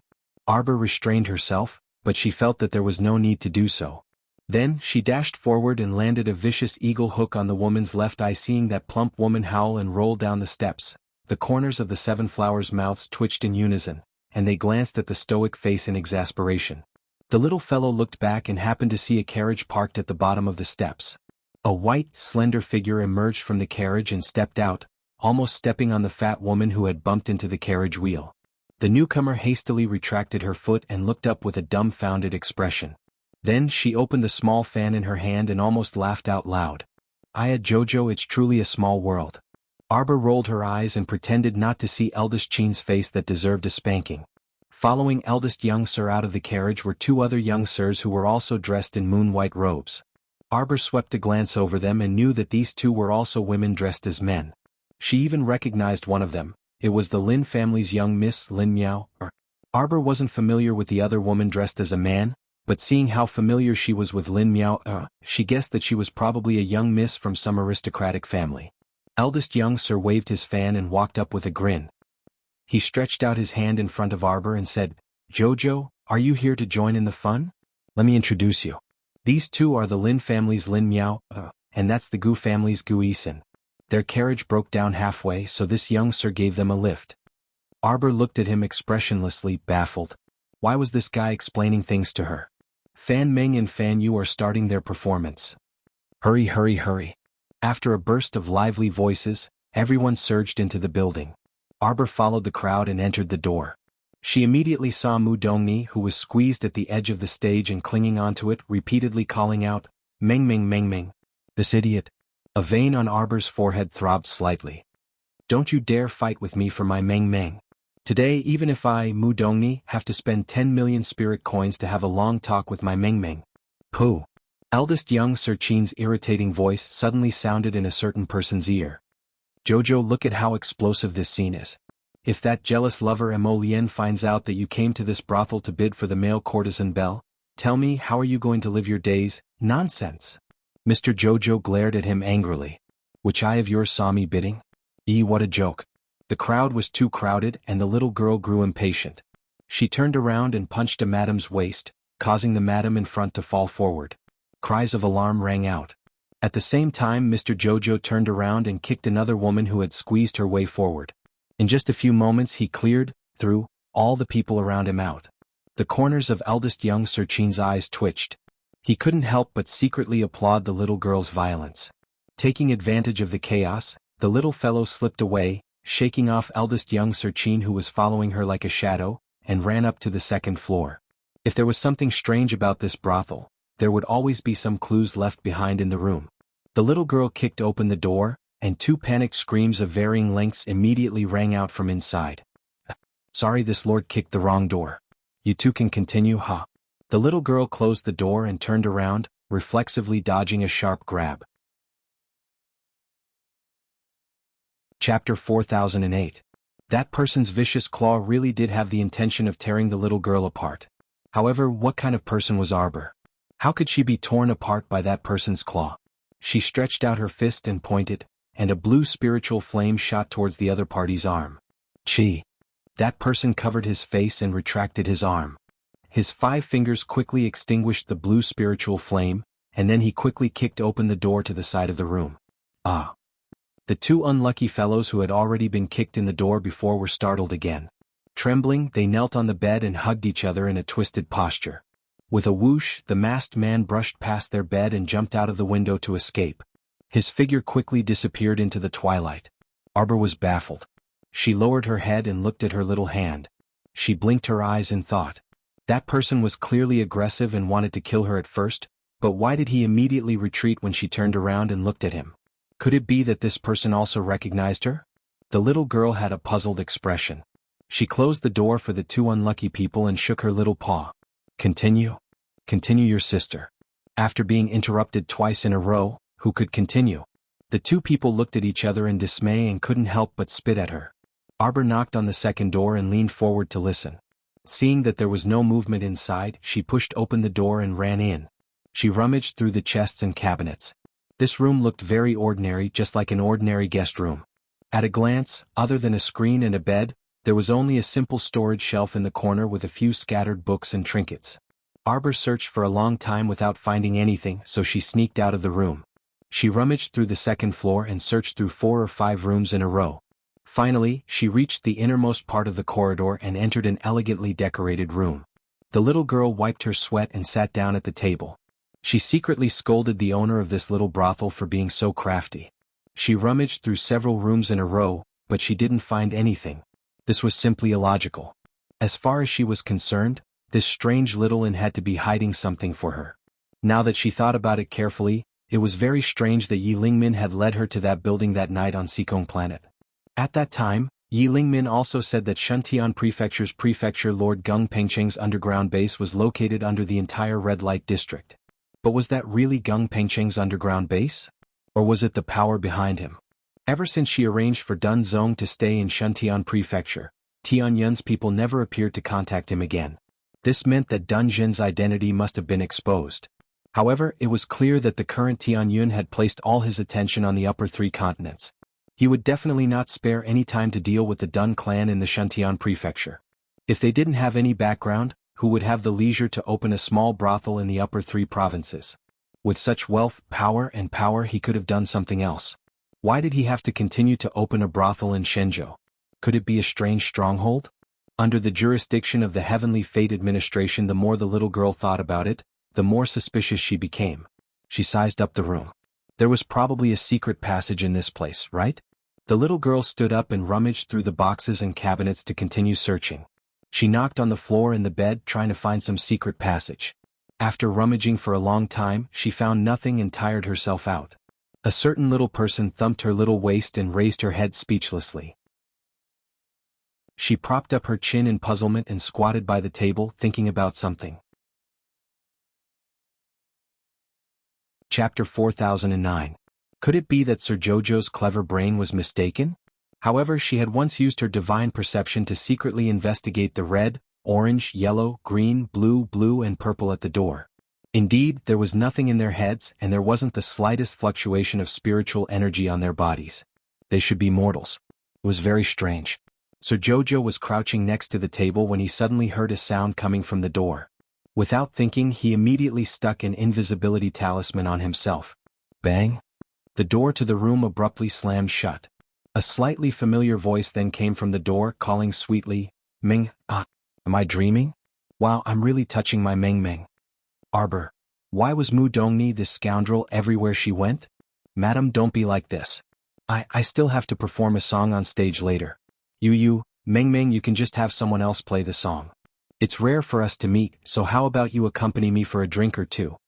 The invisible Sir Jojo was sitting at the small round table made of pear wood in the room, expressionlessly glaring at the woman who was practically hanging half her body on Fan Meng. Madam, pitiful Fan Meng's slender body was about to be crushed by Mu Dongni's sturdy body. What, madam? That damn husband of mine died long ago, and I'm unmarried right now. Mu Dongni covered her mouth and giggled, almost causing the little stoic to have goosebumps all over her body. Fan Meng tried her best to pull away this madam's octopus-like hands, and her elegant face revealed a very troubled and pitiful expression. Madam, don't pull any more. This fellow was wearing clothes made of extremely moist silk. After Mu Dongni, that dunce, tugged at it twice with all her might, half of her glistening and glossy skin was revealed. It really looked seductive. Mu Dongni hung on Fan Meng's body the entire way here as if she couldn't walk. This scene was simply unbearable to look at. Arbor sat there expressionlessly as he watched them walk over and squeezed to sit next to him. Mu Dongni rubbed herself against the man with an intoxicated expression and called sweetly, "Menglang, don't be evasive." Menglang, Arbor. She really had to hand it to Mu Dongni. Fan Meng had a fearful look on her face and didn't want to have any contact with her at all. Yet, this fellow kept rubbing herself against Fan Meng's body. That impatient look was simply unbearable to watch. How did the Mu clan produce such an idiot? The little stoic sat next to them with a sullen face and watched them tug at each other for a long time. Chila. A large part of Fan Meng's sleeve was torn off by Mu Dongni. Her beautiful face turned pale as she retreated. Mu Dongni was almost drooling. She pounced on young Master Fan Meng, wanting to push him to the ground. The little guy who was sitting on the side and watching the show couldn't take it anymore. He picked up a vase and smashed it on Mu Dongni's head. Fan Meng stared blankly at the vase that suddenly flew up and smashed into Mu Dongni's head. She looked around in horror. Mu Dongni was also stunned. Her head was covered in blood. She turned her head and stared back. Who hit me? Who is it? Arbor raised his leg and sent Mu Dongni flying out in front of him. That fellow rolled out and knocked her head against the door frame. She instantly fainted miserably. Chapter 40:10. If Fan Meng still couldn't tell that there was someone else in the room now, then she would be an idiot. He hastily tugged at his clothes that had slipped down and anxiously looked around the room. Which expert, please show yourself. The little stoic stuck an appearance talisman on herself and expressionlessly appeared in front of Fan Meng. Fan Meng immediately widened her eyes and looked at her in surprise and delight. You? The little stoic lady. Arbor rolled his eyes. How was she stoic? Hey, you're the stoic one, your whole family is stoic. Fan Meng. Hurried footsteps came from outside the door. Immediately after, the door to the room was forcefully pushed open twice before it opened a crack with great difficulty. A handsome man in plain clothes squeezed in from outside. He looked down and discovered that Mu Dongni, that fool, was blocking the door. She was lying behind the door with her hair covered in blood, making it difficult to open the room door. Fan Yu, I'm fine. Fan Meng stood up and turned to nod at her companion with a smile. Fan Yu quickly walked up and glanced at the little stoic. She suddenly laughed and said, Eh? Red Coat and the others were all saying that the little stoic lady came. I thought they were lying. The little stoic looked at them expressionlessly. She looked down at her youthful attire and couldn't resist protesting. Which eye did you use to see this lord's attire? Damn. How should I address the stoic lady? Fan Yu blinked and asked. Ciao. The little stoic waved her small hand and was about to walk outside. Fan Yu suddenly reached out to block her and said with a grin, Miss Jojo, you've done our Fan Meng a great favor, so we must properly thank you. This place is unbearably filthy. How about we change to another room for you? Sir Jojo hastily waved her small hand. No need. She wasn't here to drink tea. What was she waiting for when she didn't find anything strange after rummaging through the room for so long? Of course, she should immediately stroll back to the palace and act like nothing happened. Wait, Miss Jojo. When the little stoic saw Fan Yu reach out to block her again, a hint of displeasure flitted through her eyes. She still had some impressions of these two people. When she first came to the House of Spring, the two of them had taught her a lot of things while chatting with her. Later, she even confessed to Jojo's lotus, thump, thump, thump. Hurried footsteps could be heard from the corridor outside. Accompanied by Seven Flowers' messy cries, Hey young master, you can't just barge in. Young master. Hey you. Arbor's heart skipped a beat. He had a bad feeling. With a bang, the door of the private room was kicked flying. Poor Mu Dongni, who was lying at the door, was smashed to the ground by the flying door. Mu Dongni, who had just woken up, fainted again after being patted like that. Xiao Mu quivered in fright and hastily shoved away Fan Yu, who was blocking in front of her. She sprinted towards the window with a whoosh and jumped down from the window with her clothes fluttering in the wind. Hey young lady. Fan Yu pulled Fan Meng to the door and lowered her head to take a look. She saw that the young lady had already jumped onto the street on the first floor. She fled faster than a rabbit and blended into the crowd in a flash. Emolien chased after them and expressionlessly glanced at the little fellow who had blended into the crowd. A small, treacherous glint surfaced in her eyes. She was quite capable. She even dared to flee without a trace when she saw her husband running over. Chapter 40:11. Did she think she could escape like this? Aha! Truly a naive Jojo. Emolien pursed her lips and turned around to glare coldly at the seven blossoms who had caught up to her. She then jumped down from the window and disappeared into the crowd in a flash. The people in the room looked at each other in bewilderment. After Arbor ran down the stairs, he naturally planned to sneak back to the Eastern Palace. This way, the little fellow would be able to deny that he had left just now. Humph, it wasn't like he was caught by hubby. After Sir Jojo made up his mind, he flipped out his heavenly horsetail feather and jumped on it. He leisurely floated up into the sky and flew towards the Eastern Palace. It was already late at night. Other than the bustling red lights and spring full house and the hubbub of voices, the dark streets were basically empty. The heavenly horsetail feather's flying speed could be fast or slow at will. Sir Jojo was anxious to return home, so he naturally made it fly as fast as possible. Just as he flew to the palace gates, he saw the resplendent palace lanterns in the distance. illuminating them with a magnificent light. Sir Jojo didn't care at first. In any case, no one dared to stop her when she left the palace. Who dared to stop her now that she was back? However, when the heavenly horsetail feather flew closer and saw the slender figure standing silently on top of the palace tower that was several dozen meters tall, it was already too late to run away. She hastily turned the heavenly horsetail feather around, wanting to slip away unexpectedly. A suction force came from the sky and directly pulled her back along with the trembling feather. Swish! The little fellow was expressionlessly pulled back. Her eyes darted around rapidly, and she was carried into someone's arms without any explanation.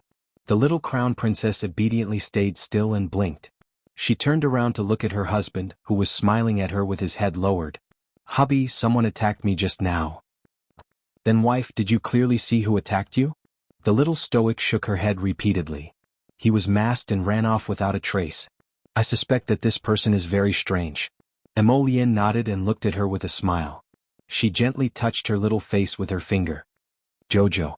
Sir Jojo looked at him with a serious expression, but his heart felt inexplicably weak. Her husband's refreshing appearance was simply too abnormal. If he had yelled at her in exasperation, she would still have some confidence in her heart. But now that he was acting like this strange, really strange. "Jojo, does this dress fit you?" Emolien smiled and tugged at her sleeve. "The sleeves are very long." Arbor hurriedly reached out and hugged his neck. He closed his eyes and snuggled into his embrace. "Husband, it's very late. I want to sleep." Hearing her husband's low chuckle, Jojo couldn't help but feel that no matter how she heard it, it was terrifying. "My wife seems to have too much energy." Emolien curled his lips and floated down the palace tower with his wife in his arms. He strolled leisurely toward the eastern palace. Behind them were rows of guards who acted as a backdrop. Everyone looked down and did not say anything that was inappropriate. "Nothing happened tonight, ha." His Highness the Crown Prince didn't stand on the city gate tower waiting to be caught and run out of the palace. No, the little Crown Princess didn't run at all. Woo, they saw what they shouldn't have seen and knew what they shouldn't know. Would they be silenced by His Highness in a fit of rage later? Arbor originally wanted to pretend to sleep, but who knew she really fell asleep? When she woke up, it was already late in the morning. She moved her small arms and legs, and her face immediately turned bitter. Chapter 40:12. I see that my wife seems to have excess energy. Stinky Lotus's words were still echoing in her ears. She had become like this today. The little fellow moved her uncomfortable little body and slowly moved to the ground with a bitter face. How could this person be so vile?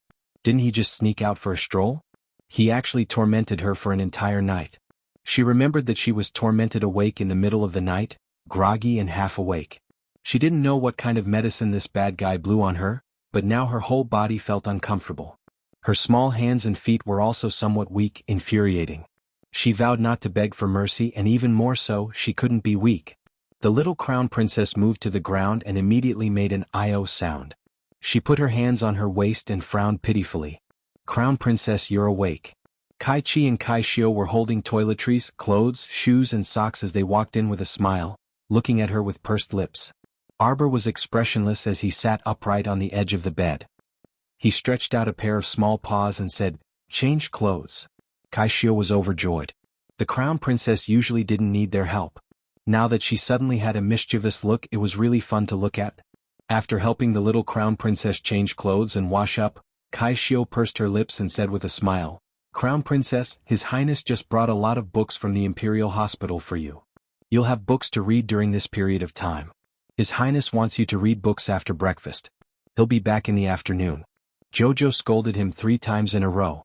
Looking at the servants bringing in boxes of books, there was no change in her expression, but her heart was a little broken. Jojo's Lotus was really too vile. He actually found so many books for her and urged her to stay at home to read and not go out for a stroll. The little girl expressionlessly held a small spoon and sent a mouthful of bird's nest porridge into her mouth. She glanced at Kai Shio standing at the side. "I want to go home," the little girl said expressionlessly. Kai Shio pursed her lips and nodded. "His Highness said that he'll be back in the afternoon to accompany the crown princess back." Humph! The little crown princess was a little angry. She took a look at the time and realized that it was almost noon. Thus he asked, "Didn't you say you'd be back at noon? Where is he?" Kai Chi covered her mouth and laughed. "Crown princess, Perhaps His Highness was delayed by a small matter. Could it be that the Crown Prince Consort is hungry again after having breakfast? The little Crown Princess rolled her eyes. While they were talking, Kai Chi hurriedly ran in from outside the door. She bowed and said, reporting to the Crown Princess, Empress Dowager Chen sent someone to pass on a message. Lunch will be served at Nanjing Court in the Imperial Garden. Please invite the Crown Princess over. Kai Xiu straightened her face and slightly frowned. The little Crown Princess, however, had already pulled a long face in displeasure. Who knew what this old lady was up to? Ever since the incident with old Madame Chiao, Arbor no longer had any patience for this kind of old fogey who took advantage of her seniority. Go and reply to the person who passed on the message. Just say that this Crown Princess is not feeling well and will not be attending. Hey mama, you can't barge in. Barge in, eh? I don't know where the Crown Princess is feeling unwell. This old servant can ask the Empress Dowager to send a doctor from the Imperial Hospital to come and treat the Crown Princess. A rude and unreasonable voice cut in. It pushed aside the few palace maids and eunuchs who were blocking it, and directly led a group of valiant women to barge in. Chapter 40:13. The old woman in front of her had a fierce-looking face and didn't look like one of the palace's old nannies. Instead, she looked a bit like a hired thug. As for the 7 to 8 sturdy nannies behind her, each of them were also tall and sturdy. They were the type that could hang 2 little royal maids up with a single punch. Arbor stared at them with a dark expression. She raised her hand slightly and had several maidservants, who tried their best to stop the nannies but couldn't, retreat to the side. This Crown Princess doesn't feel well anywhere. Arbor coldly stated, go to the Imperial Hospital and invite a physician over first. The old woman in the lead was slightly startled, most likely not expecting that the little Crown Princess, whose lie she had exposed, could still calmly continue her previous words. She crossed her arms with a disdainful expression. This old servant sees that the Crown Princess' complexion is rosy and her spirit is quite good. She doesn't look like she's sick anywhere. The Crown Princess couldn't have purposely rejected Her Majesty the Empress Dowager's invitation and pretended to be sick, right? Arbor looked at her coldly and indifferently muttered, Li Yi. Li Yi abruptly scuttled in through the window and stood behind the little Crown Princess, expressionlessly saying, Crown Princess. Go teach her a lesson. The little Crown Princess expressionlessly spoke with a frosty expression on her delicate, stoic face. Yes. Li Yi cupped her fists and quickly walked up. She swung her arm twice and suddenly slapped that old woman's face. The old woman saw her walking over aggressively and already had a bad feeling in her heart. Now that she really swung her arm to slap her, she instantly shouted in exasperation, You little wench, you dare? Oh. Before she could finish her nonsense, a large slap landed on her face. That old woman was indeed fierce-looking and had boundless strength, but that was only in front of several delicate palace maids. When she encountered a spiritual realm expert like Li Yi, she didn't have the slightest bit of strength to retaliate. A slap immediately landed on her face, and her face was immediately slapped crooked. Zhao Mama. The old nannies behind her felt their hearts beating wildly. They looked at the expressionless Crown Princess in shock. The young Crown Prince Consort was really going to attack them without a second word? If she still had the Empress Dowager in her heart, she would not have acted so ruthlessly and mercilessly to them. It was obvious that he didn't put Empress Dowager Qin in his eyes at all. The fierce-looking old woman, Granny Zhao, was so angry that her whole body trembled. She was an old granny by the Empress Dowager's side. Usually she was in charge of the affairs of the outer court. With a strong body who dared to make trouble for her. In all these years she had never been wronged like this in the palace. How could she be slapped by a little maid serving the Crown Princess? This was intolerable. What are you all still standing there for? Granny Zhao snapped, suppress this little bitch for me. I'll kill her today. Who does Granny Zhao want to kill? A bone-chilling voice suddenly sounded from the doorway. Granny Zhao and the others turned around in shock and hurriedly knelt down in greeting. Greetings to Your Highness the Crown Prince. Greetings to Your Highness the Crown Prince. Emolien's handsome face was cold as he slowly walked in with his hands behind his back. Seeing the mess on the floor, he couldn't help but frown. Who allowed you old shrews to barge into the bedchamber? What big guts! Granny Zhao and the others trembled as they secretly complained incessantly in their hearts. Chapter 40:14. Why did this master return so quickly? Could it be that he didn't encounter Miss Chen along the way? Granny Zhao complained in her heart, secretly cursing that Miss Chen for being incompetent. She couldn't even delay a man. This really wasn't going to be easy to clean up. Granny Zhao hurriedly smiled apologetically. It was us servants who overstepped our bounds. We servants deserve to die 10,000 deaths. We shouldn't have impatiently barged into the bedchamber. We servants will leave now. You do deserve to die. Prince Mo coldly cut her off and nodded with an indifferent expression. Come. Several guards had been waiting outside for a long time, but they had always been well trained. Without the male and female master's summons, they naturally wouldn't take a single step into the inner hall. When they heard His Highness calling for them, they immediately swarmed in and called out in unison, Your Highness. Drag them all out and execute them. Prince Mo coldly said, without the slightest fluctuation in his expression. Granny Zhao and the others' expressions abruptly changed. They abruptly raised their heads and looked in horror at the Crown Prince's grim expression. His Highness the Crown Prince actually ordered them to be executed? How could this be?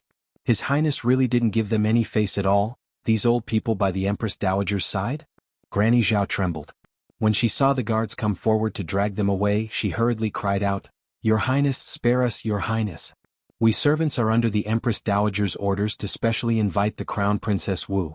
Wu? The rest of her words were clearly blocked by the guards and she couldn't say anything else. Soon, the sound of bamboo slamming could be heard from outside the bedchamber. The efficiency of the Crown Prince's subordinates naturally didn't need to be mentioned. The little girl blinked and snorted at the man strolling over. She turned her little head to the side, not looking at this guy. Mo Lian walked to the little girl's side. Just as she was about to reach out to hug her, she saw the little thing jump off the couch and waved her little hand with an unhappy expression. Your family is too annoying, I'm going home now. Mo Lian's hand paused in midair. She hurriedly flashed and blocked her path. She raised her hand and pulled her into her embrace. Want to run again? Who ran away? The little guy waved his little hand, and his little eyes glanced at him strangely. I'll come back when your old lady stops. She'll stop soon. Killing those people and then sending them back. Presumably, with his bloody methods, no one would dare to cause trouble in the Eastern Palace for at least a month. I also find it annoying, my wife. Mo Lian nuzzled her head. How about hubby accompany you home? Arbor rolled his eyes at him and said calmly in a strange tone, You've been following me to my mother's house all day, so your old lady must have something to say. Just wait and see. She won't stop today. Mo Lian raised his eyebrows and rubbed against his wife. She's so annoying. Xiao Mu chuckled in response, and it was more than just a little annoying. Because of what had happened to Qin Baojia, old Madame Yi had been very displeased with her. Now that the Crown Prince had killed several of her capable nannies and thrown them back, who knew how much of a fuss she was going to make? Just wait and see. She'll be annoyed.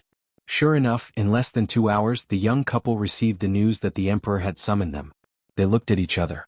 The little fellow was so angry that she rolled her eyes at her husband. She was still angry about yesterday's torment. She wasn't feeling well today, and he was still causing trouble for her all day long. Chapter 40:15. Wife. Mo Lian pulled her small hand and winked at her with a grin. Don't be angry, hubby will deal with them. Sir Jojo cast him a sidelong glance. So you're saying that you have a countermeasure? Mo Lian nodded solemnly with a cheated expression. Mother's illness is more or less healed, so it's time for her to come out and walk around more.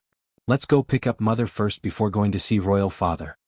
Arbor couldn't help but twitch his mouth. When he thought of the pitiful Emperor, he couldn't help but silently light a candle for him in his heart. You raised such a cheated son, do you know what's going on?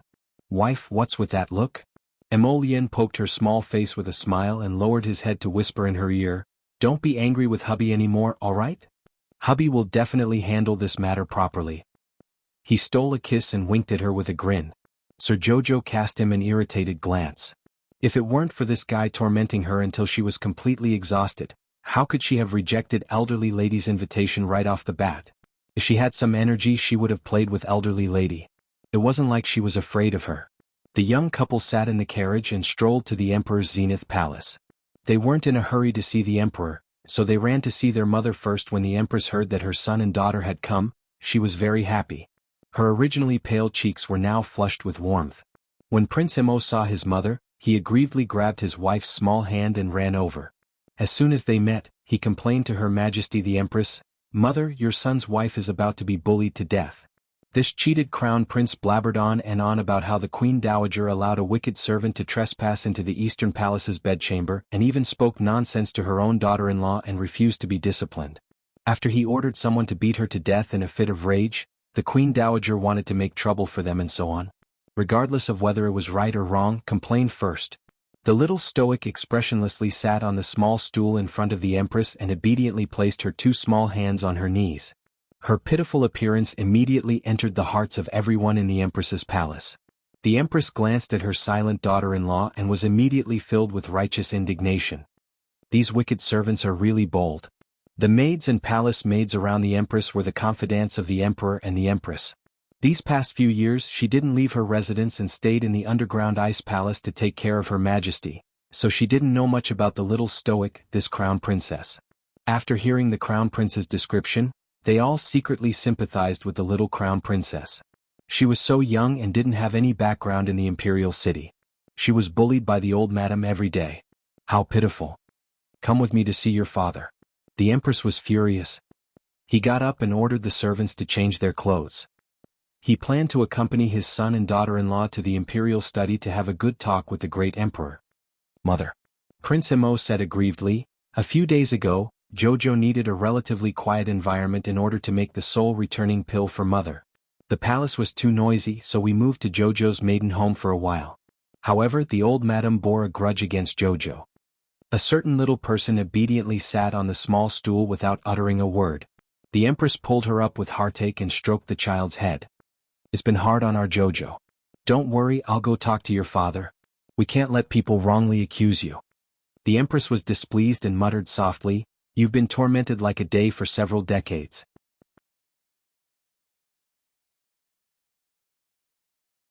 Chapter 40:16. The little crown princess was led out by her husband with an inexplicable expression. Before leaving, she looked curiously at the old and young palace maids beside the empress. They were all looking at her with a sympathetic gaze. What were they doing? The little crown princess didn't know that in the crown prince's explanation, these people had already imagined scenes of the little crown princess being bullied and humiliated. One of the old nannies even wiped away her tears with emotion. This was really a beautiful misunderstanding. In the great emperor's imperial study, Emo Lushing had a headache as he looked at the crying old lady sitting there. Princess Yin Yun awkwardly accompanied Empress Dowager Qin, not knowing how to comfort this heartbroken old lady. Since 2 hours ago, when she received the news that the old maids she sent to the Eastern Palace were all killed by the crown prince, the old lady almost fainted from anger. The old Empress Dowager, who ran to the great emperor to make a decision, cried 2 times in front of Emo Lushing with snot and tears, causing the great emperor to have a headache. When she thought of her son, she couldn't help but want to call him over to scold him. Since you've messed with the old lady, then you should deter her until the end, okay? Look at what you're doing now. The old lady came to make a fuss in front of him. The empress has arrived. The crown prince and the crown princess have arrived. The 2 announcements made the unprepared Emo Lushing and Empress Dowager Qin's hearts skip a beat. Especially Empress Dowager Qin, her eyes narrowed. She had experienced the empress's daughter-in-law in the past. That unruly temper, it might even be worse than the crown princess. Ever since she woke up, the old lady wanted to summon the empress several times, but was stopped by the great emperor on the grounds that his wife had just recovered from a serious illness and couldn't go out to meet people. Now that they suddenly met in the imperial study, it was unexpected. Emo Lushing and the old lady were in 2 completely different moods. When he heard that his wife came with those 2 brats, he knew that those 2 brats definitely didn't have good intentions and went to ask his wife to come over to support them. It was hard to believe that those 2 brats could be so deceitful.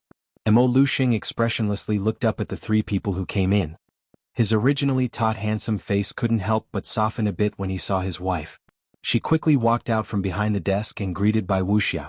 She then turned to glare at Emo Lien grumpily as she reprimanded, Your royal mother's body hasn't fully recovered yet. How can such a trivial matter alarm your royal mother? If I didn't come, who knows how my daughter-in-law would be bullied. The emperor was a bit dumbfounded and glanced at the little stoic suspiciously. What did these 2 brats say to their wife? Why did his wife look like she was protecting her empress with their arrogant and unreasonable temperaments? How could they be bullied by others? Was there a big misunderstanding?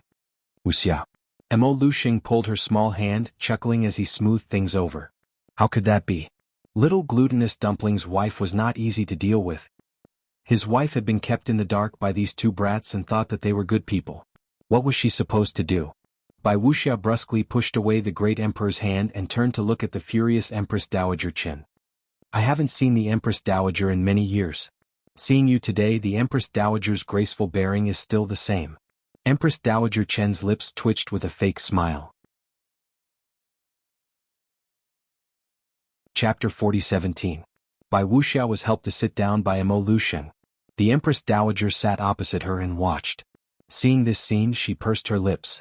The great emperor was really considerate to this empress. He really doted on her for decades. She subconsciously raised her hand and patted Princess Yenyun's small hand. Princess Yenyun's expression was a little stiff. In the past, her status was already awkward enough with the princesses and infanta of the various small countries who were sent to the palace. But at least the empress had not woken up at that time. Even if they were awkward, they could live in the palace without any worries. It could be considered that they had asked for protection. But now the empress had woken up? She didn't know how she would live in the future. However, she, Yenyun, wasn't the kind of person who wanted to interfere with the relationship between the great emperor and the empress. She wasn't like the other princesses who wanted to be by the great emperor's side for years. Of course, those women who wanted to do something with the great emperor were all sent out of the palace without mercy. In the end, it was people like them who didn't want to improve, who barely survived in the depths of the palace. Although the days were rather hard, at least they were living in peace and stability, weren't they? In fact, the reason why they lived a stable life was definitely because they had been forgotten by the great emperor. She didn't want to interfere in today's matter. She didn't have the status or the ability to interfere. However, Empress Dowager Qin pulled her and cried. She had no choice but to be pulled into the imperial study by the Empress Dowager. It wasn't that she didn't know what the Empress Dowager was thinking. She was looking for all kinds of opportunities to matchmake her and the great emperor, but this also depended on the situation, didn't it? Emo Lusheng was deeply in love with Bai Wuxia. That had been the same for decades. Could she, a small Yenyun, change this situation? She wasn't so shameless to think that she was so capable. She, Yenyun, knew very well what kind of position she had. Only smart people could live long. Princess Yenyun sighed and stood up straight. She raised her head and stuck out her chest. With the bearing of a princess, she bowed to the great emperor and the empress. Although she was only the princess of a small country like Zhuxi Nation, she represented the dignity of Zhuxi Nation. Bai Wuxia's gaze fell on her face and looked her up and down. When he turned to the Empress Dowager, there was a hint of a smile in his eyes. I heard that the Empress Dowager has been very idle for more than 10 years. Emo Luosheng's heart jumped. Empress Dowager Qin also uncomfortably shifted her body. She tried to sit up straight and said with a dignified expression, I don't know what the Empress means. The Empress smiled sweetly. For the past 10 years, the Empress Dowager has been thinking about taking a concubine for my husband all the time. Isn't it because she has nothing better to do? Empress Dowager Qin's face instantly turned red. Do you have nothing to do? This daughter-in-law of his was still as annoying as ever. It was better for her to be unconscious. She had lived a comfortable life for more than 10 years. The moment he woke up, he returned to this dead state. Just looking at him made one's teeth ache. This empress has been lying down for more than 10 years.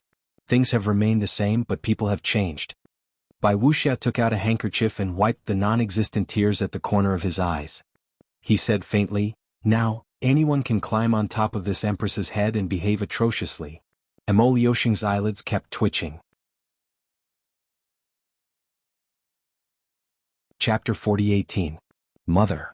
Prince Emo immediately snuggled up to his mother's side and said with a pitiful expression, Mother, don't be sad. If father doesn't want us, your son will take you out of the palace to live. The little crown princess also nodded and added, Our family is rich. Emo Luosheng looked up at the sky speechlessly. Looking at the three people in front of him, he didn't know whether to laugh or cry, and the corners of his mouth twitched. This perfect act of singing and acting really did look like she had suffered a great grievance. Empress Dowager Qin was already angered to the point of vomiting blood by Prince Emo and the little crown princess. Now that she saw the empress' protective behavior, she was even angrier to the point of trembling. She slapped the armrest and said sternly, Your Majesty, just let them do as they please. The emperor looked innocent and pitiful. What can we do? Now that Zhen's wife is here, Zhen has no other choice but to compromise. Empress Dowager Qin looked at the emperor's innocent face and couldn't help but get angry. She pointed at the emperor and said with trembling fingers, You. This empress has been in a coma for more than 10 years. It seems that many people have forgotten what kind of person this empress was in the past. Bai Wuxia lightly interrupted Empress Dowager Chen's words and glanced at her. Empress Dowager, this empress seems to remember that I seem to have told you 20 years ago. Don't meddle in our husband and wife matters, right? Empress Dowager Chen's eyelids twitched and she clenched her fingers in anger. What do you mean? Why have you been like this for decades? Bai Wuxia's eyes turned completely cold as he stared at Empress Dowager Chen. In the past, you tormented me and now you're tormenting the crown princess. When have you ever not tormented her? I tormented her? Empress Dowager Chen was so angry that she almost spat out a mouthful of blood. She pointed at the little crown princess's direction with trembling fingers and said with trembling lips, She. Do you think I can do whatever I want to him? Prince Mo hurriedly took the little crown princess, who was sitting obediently on the side, into his arms and patted her back to comfort her. He turned to Empress Dowager Chen and said, Empress Dowager, my wife is still young. Don't scare her with your ferocious expression. The corner of Mo Liuxing's mouth twitched and the corner of his eyes twitched. He could see what kind of show these two black-hearted people were putting on today. They were pretending to be weak and pitiful in front of their mother. If these two were not his son and daughter-in-law, he would definitely slap them to death. The emperor turned to look at Empress Dowager Chen, whose veins were bulging, and silently mourned for her in his heart. Empress Dowager Chen was trembling with anger. Bai Wuxia, get it straight. I didn't do anything to them today. It was the two of them who killed several old people in my palace. Damn it. If they still had the slightest bit of respect for their grandmother, they definitely wouldn't have done such a heartless and cruel thing. You're forcing me to my death. Empress Dowager Chen was so angry that she beat her chest and wailed, If your majesty feels that there's no need for this old body to exist, then drive me to the cold palace. Oh, what's the point of this old body living like this? Mo Liuxing's eyelids twitched and he was about to stop her. Bai Wuxia said coldly, Since the Empress Dowager wants to go to the cold palace, then let her. Empress Dowager Chen was dumbfounded. Princess Yan Yun on the side was also dumbfounded. Wah. What? Empress Dowager Chen opened her mouth wide and couldn't close it for a long time. Chapter 40:19. Was she really going to drive her to the cold palace? Empress Dowager Chen's eyes widened in disbelief. Mo Liuxing's face also revealed a bit of awkwardness. Was the Empress Dowager looking for trouble? It was really as Wuxia said. After more than 10 years, the Empress Dowager had long forgotten what kind of temper Wuxia had. What a joke, cough. Wuxia's temper was so bad that the entire court didn't dare to provoke her back then, let alone a small harem. Wuxia. Mo Liuxing saw that the old lady was a bit pitiful and couldn't help but want to plead for the old lady in front of his wife. In the end, his wife glared at him and he was a bit speechless. The emperor, who had obediently shut his mouth, suddenly realized that his wife might settle accounts with him in the future. He might not even be able to protect himself.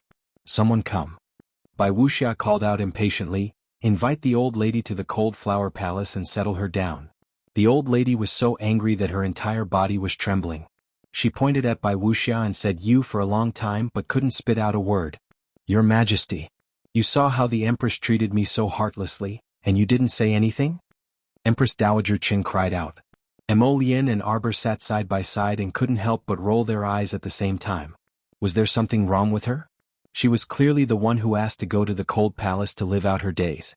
Why did she blame Mother Empress for being heartless and cold now? No matter how she handled it, it wouldn't end well. Grand Concubine Fong has arrived. Just as they were talking, another announcement came from outside. The Emperor and Empress looked up at the same time and saw a kind-looking old woman walk in and say to them with a smile, Your Majesty, Empress, this old one is presumptuous. Bai Wuxia's expression softened slightly and she stood up with a smile. Grand Concubine, please sit. Grand Concubine Fong sighed and sat down. She raised her hand to pat the sobbing Empress Dowager Chen. Sister, His Majesty has many things to do. We really shouldn't make such a fuss over such a small matter. Empress, it's indeed not appropriate for the Empress Dowager to go to a place like the cold palace. Grand Concubine Fong continued, The Empress Dowager is old, please treat her leniently for the sake of the late emperor. Bai Wuxia smiled more and more warmly and sweetly, Old princess, you don't know. The suggestion of going to the cold palace was made by the Empress Dowager herself. She said with an aggrieved expression, Since the Empress Dowager has said so, as a junior, this consort can only comply. Empress Dowager Chen gritted her teeth, shameless. Why don't you comply with other things? Are you here to be respectful to your elders or to stir up trouble? Whenever you want to obey, whenever you want to disobey, whenever you want to disobey, you disobey. Empress Dowager, you want to go to the cold palace and then regret it? Bai Wuxia glanced at her sarcastically. Old concubine Fang hurriedly smiled to smooth things over. Empress.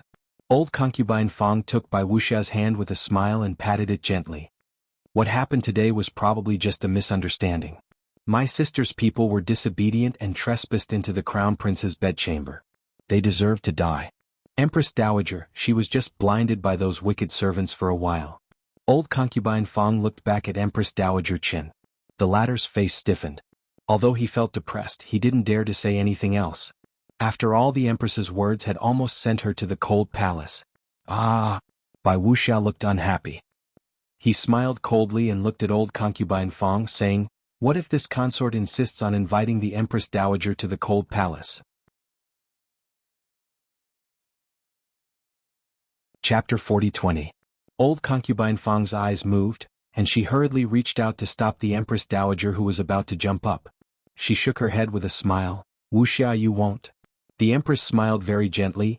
"I didn't care about the Empress Dowager in the past, not because I had a good temper, but because I was too lazy to care about her." Old concubine Fang's benevolent face almost fell what the Empress said. It was like slapping the Empress Dowager's face with a backhand. But it's different now. The Empress looked with a smile at the old lady whose face was dark and stiff and said with a smile, "I have to protect my son and daughter-in-law now, and I have to protect my grandchildren in the future. I can't always let some random people step on my son and daughter-in-law's heads." His Majesty has a good temper and doesn't want to care about the old lady. The Empress's face darkened and she said coldly, "Empress Dowager, what kind of temper do I have? Shouldn't you think about it?" Empress Dowager Chen's face turned green, black and white in a flash. It didn't take long for her face to change a few colors. Old concubine Fang's face was also a bit twisted. She forced a smile and said, "Sister Empress Dowager is old. She will think about it more and she will remember it." Think about it? Think about what? Think about how she was defeated by the Empress in the past? Empress Dowager Chen's face was very ugly. She didn't want to stay here and make a fool of herself anymore. She stood up and waved her hand, saying with a sneer, "The Empress insists on protecting her, and I have no other choice.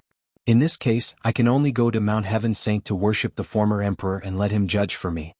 Old concubine Fang's face stiffened. She really wanted to slap this brainless old sister's face.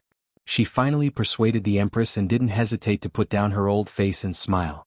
In the end, it was all ruined by this old woman's words. As expected, the Empress's face darkened. She raised her hand and shouted, "Tiansha." A black shadow suddenly landed in the study, bowed, and didn't say anything. "In this case, you lead the people and let the deputy commander of the Imperial Army accompany you. Send the Empress Dowager to Mount Heaven Saint to fast and pray for the former emperor. You don't have to come back for at least 2 to 3 months. After all, praying for blessings for 1, 2, 3, or 5 days is useless." "Yes, Your Majesty." The shadow guard named Tiansha responded coldly and turned to look at the dumbfounded Empress Dowager. "Your Highness, please." Empress Dowager Qin almost spat out a mouthful of poisonous blood. Her finger trembled as she pointed at the Empress. You. She looked anxiously at the Emperor. Unexpectedly, the Emperor had already pretended to sit back down beside the table. He picked up a booklet from the side and flipped it upside down in front of his eyes, reading with great interest. Humph. He knew that the Emperor had no right to speak in front of his wife. The Empress Dowager flew into a rage. She flicked her sleeves and walked out unwillingly. The Empress stood up and said, respectfully sending off the Empress Dowager. The veins on Empress Dowager Chen's face bulged. Consort Dowager Fang looked at them speechlessly, sighed and said with a smile, "Then this old one will go back first. Old Imperial concubine, take care." Consort Dowager Fang sighed again. Before she walked out, she looked at Arbor's face. The little girl had a very obedient expression. She sat beside Prince Imo and didn't say anything, watching the show from beginning to end. Chapter 40-21. After the 2 old ladies left, the servants silently closed the door to the imperial study, leaving the family of 4 to stare at each other. Imo Liuxing's face was stern as he suddenly slammed the table. "Imo Lien. Father summoned you for questioning.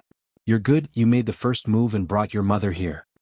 This son of a fraud, the more he looked at him, the more he wanted to grab him and beat him up.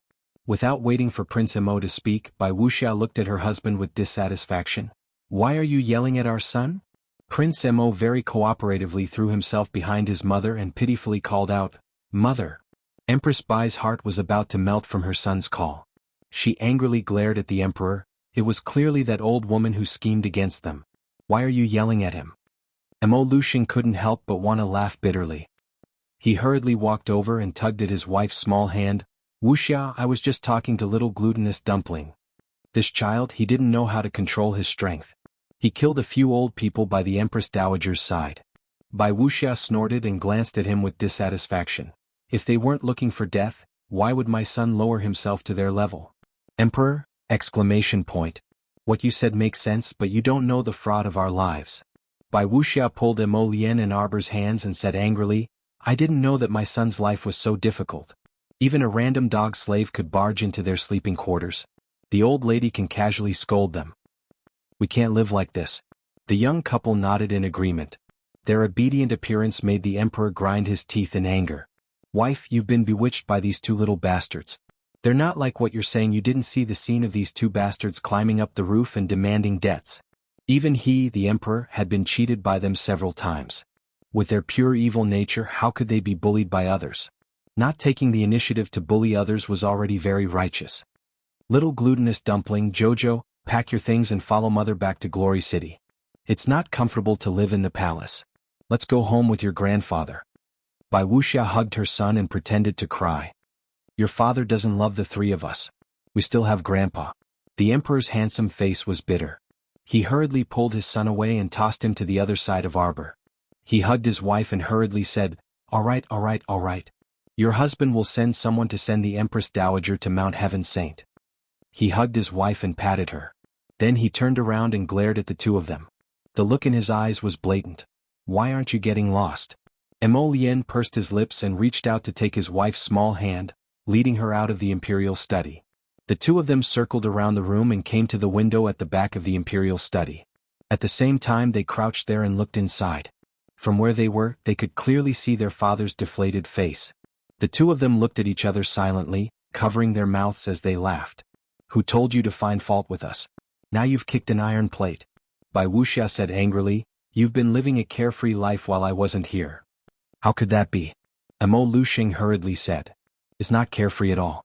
I heard that there are many women like Princess Yan Yun hidden in His Majesty's back garden? Nonsense. Emo Lushing hurriedly denied. I don't know any of them. Bai Wuxia snorted. I also heard that the Empress Dowager wants to marry you a concubine.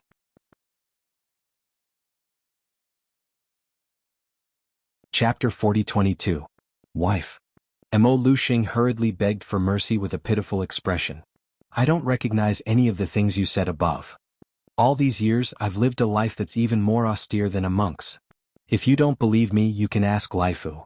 Emo Lushing said aggrievedly, Wife, I've waited for you for more than 10 years. My loyalty to you is as clear as the sun and the moon. I've waited bitterly for you. Half of my hair has turned white. Bai Wuxia glanced at his gorgeous long black hair and rolled her eyes at him. Looking at his bitter expression, she couldn't help but burst into laughter. In fact, how could she not know the emperor's feelings for her? She was just putting on an act just now, but when she saw the old woman holding Princess Yan Yun's hand in the imperial study, it really made her feel a little uncomfortable. The old woman looked at Princess Yan Yun like a mother-in-law looking at her daughter-in-law. It really made her feel nauseous. She didn't know how many beautiful girls the old woman had introduced to her husband while she was unconscious. Fortunately, her husband was upright and wasn't afraid of slanted shadows. Otherwise, who knew how many good sisters would pop out of her family after all these years? The Empress panicked at the thought of these good sisters. The old woman's actions today were simply too irksome. Bai Wuxia looked up at the Emperor. What do you plan to do with those princesses? Emo Lushing saw that his wife was angry and immediately said without blinking, Sell them all? Bai Wuxia was speechless. He pulled out his hand and hit him. So what? Did he think that those people were just some maidservants who could be casually sold just like that? If they were really sold, who knew how those monarchs would come and make a fuss? Bai Wuxia smiled faintly. What do you think about adding a few more people to Giant Pain Mansion? The Emperor's mouth twitched. Wife, why can't the grudges between you and Giant Pain be smoothed out after more than 10 years? On the surface, the emperor naturally nodded happily. Good good. Giant Pain Mansion will be lively with more people. Bai Wuxia nodded in satisfaction. Arbor leaned over to Emolien's ear and whispered, Hubby mother is so powerful. Emolien nodded. Jojo will have a good life in the future.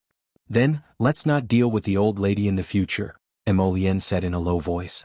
Leave it to mother. She can scold the old lady until she starts to doubt her life.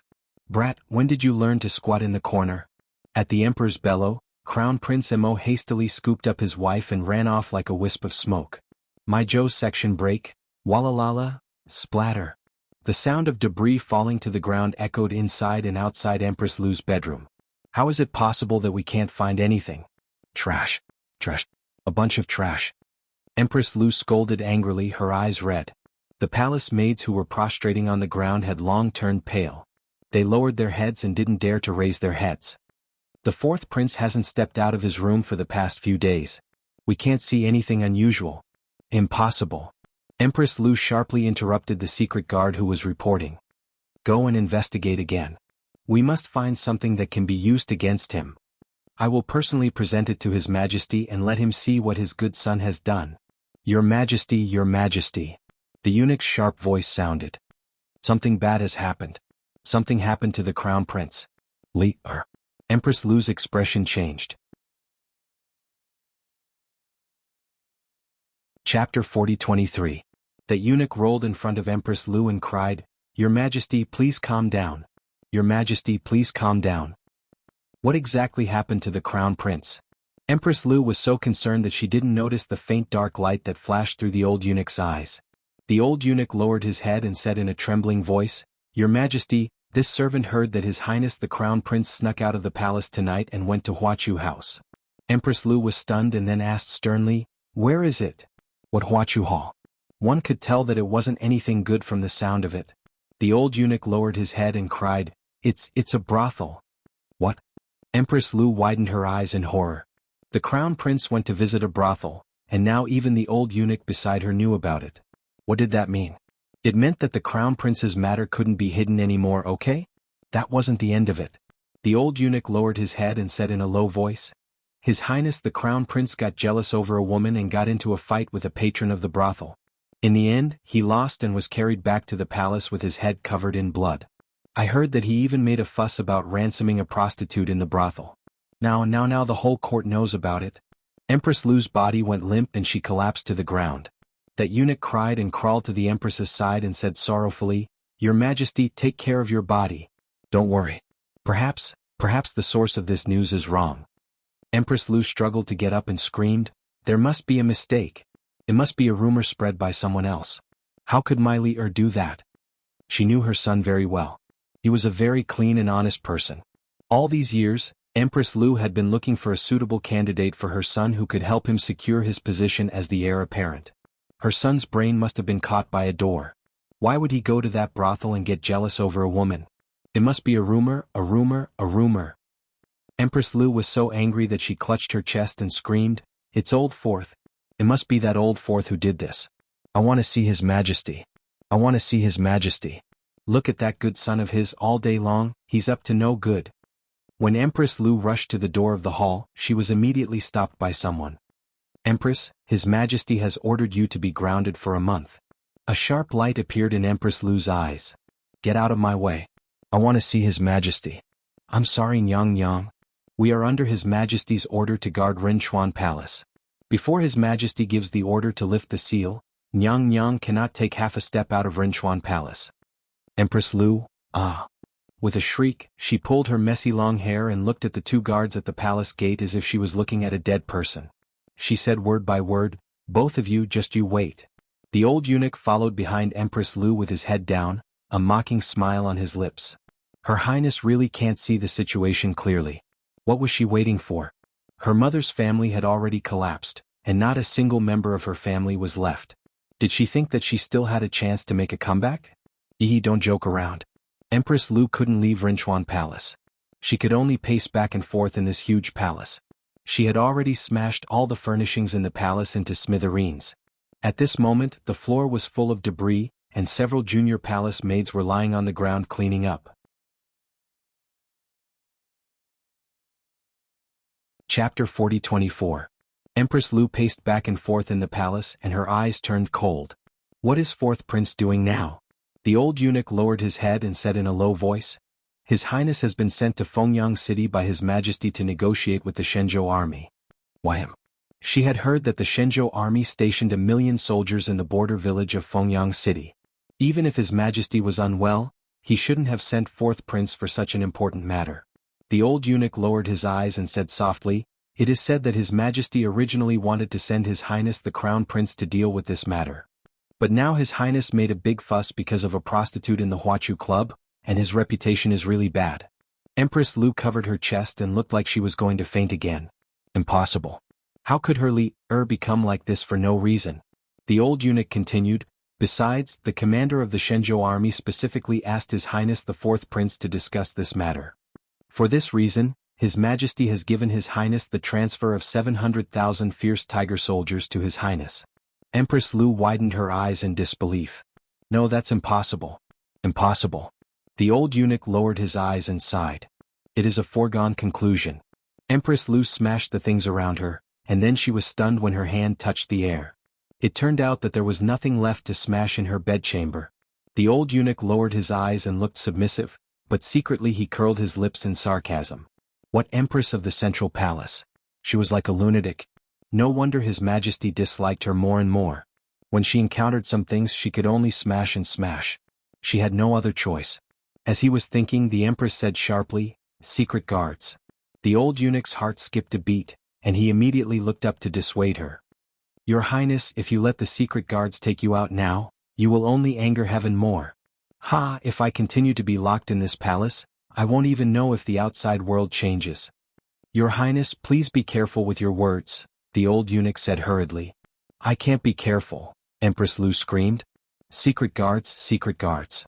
2 secret guards in black immediately flashed in through the window and saluted with hands folded. Your Highness. To the Crown Prince's eastern palace. She wanted to go to her son's place and see what was going on. A moment later, the 2 guards at the gate of Enchanting Palace fell in a pool of blood.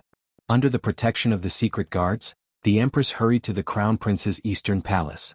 Before she reached the bedroom, she heard a burst of laughter from outside the door. The Empress was so angry that her eyes turned red when she heard the voices of these wild bees and butterflies. She ordered someone to kick open the door of the eastern palace. The scene of wine and meat in front of her made her tremble with anger. In just a few days, the Crown Prince had actually dug out a large pond in his bedroom. More than a dozen half-dressed young girls were sitting around Crown Prince Rongli. Some of them were delivering wine while others were pinching fruits. Many pairs of seductive eyes followed the sound and glanced over. Get out, all of you. Empress Lu's sharp voice resounded throughout the eastern palace. The men and women who were indulging in their passion all trembled in fear. It's Mother Empress. Crown Prince Rongli leaned against the soft bodies of the 2 women like a spineless shrimp. He raised his hand and toasted Empress Lu, who was standing above the pool with an inexplicable expression. Chapter 40-25. Empress Lu's entire body trembles with anger. She points at Crown Prince Rongli, who is slumped on top of a woman, and says in a stern voice, You, look at what you've become. Get out here right now. Rongli frowns, revealing a regretful expression. Mother, look at what you're saying. What's wrong with air? This is what it means to truly enjoy life. The little eunuch who delivered the wine and fruits to the Crown Prince walks over from the door with his head lowered. Empress Lu's anger turns to hatred, and she sends the eunuch flying with a slap. The fruits on the plate are scattered all over the floor. Rongli hurriedly stands up from the pool. Empress Lu then awkwardly discovers that besides a dozen beautiful women, there are 2 slender men with very good looks beside her son. Empress Lu is stunned on the spot. Could it be that her son has now become bisexual? She staggers and is about to fall to the ground. The 2 eunuchs hurriedly come forward to support her. Empress Lu angrily brushes away the 2 eunuchs' hands and says sternly, You, how did you become like this? You're actually willing to degrade yourself like this? Rongli's expression is displeased. Just as he is about to speak, he can't stop coughing violently. Empress Lu hurriedly steps forward again, calling the Crown Prince over and over again. Crown Prince, don't be so unrestrained. Empress Lu advises earnestly, Your body has always been weak and you've always paid great attention to taking care of your body. How can you become like this now, unrestrained? Things are different now, mother, Rongli says impatiently. Now, Imperial Father has one foot in the coffin. Do I still need to be so cautious? I'm the Crown Prince, second only to one person and above tens of thousands. He straightens his back and says disapprovingly, I can do whatever I want? Who can control me? Crown Prince. Empress Lu is anxious and angry. She wants nothing more than to knock open her son's head and see for herself if his brain is filled with paste. Why is he suddenly behaving in such a disorderly manner? Do you know how many people in the imperial court are impeaching you because of your unrestrained behavior? Who dares to impeach this crown prince? Rongli shouted angrily, Mother, tell me which old man is impeaching me behind my back. I'm going to kill these old slaves right now. You. Empress Lu was so angry at her son that her heart ached. She grabbed her clothes and gasped for breath. Son. Even at such an important moment like this, you can't make a single mistake. Do you think your father has no other sons? Second brother and third brother are eyeing your position. And that despicable fourth brother, your maternal grandfather's family was killed by him. You don't think about how to take revenge for your grandfather. Instead, you spend your days in a drunken stupor hanging out with these sluts. Empress Lu burst into tears. She grabbed her son's sleeve tightly and tried her best to persuade him. You've hurt my heart too much. However, Rongli looked extremely impatient. He shook off his mother's hand and said, all right, stop talking. Isn't it annoying to talk about you by my ear all day long? Don't worry. Once I ascend the throne, you'll be the Empress Dowager with incomparable honor and wealth. Naturally, you'll have endless enjoyment in the future.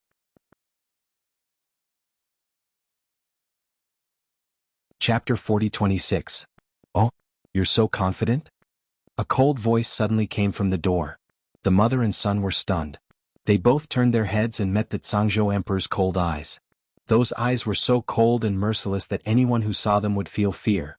Empress Lu's heart trembled. She hurriedly knelt down and cried out, Your Majesty, the Crown Prince is drunk. He was just talking nonsense. You can't take it seriously.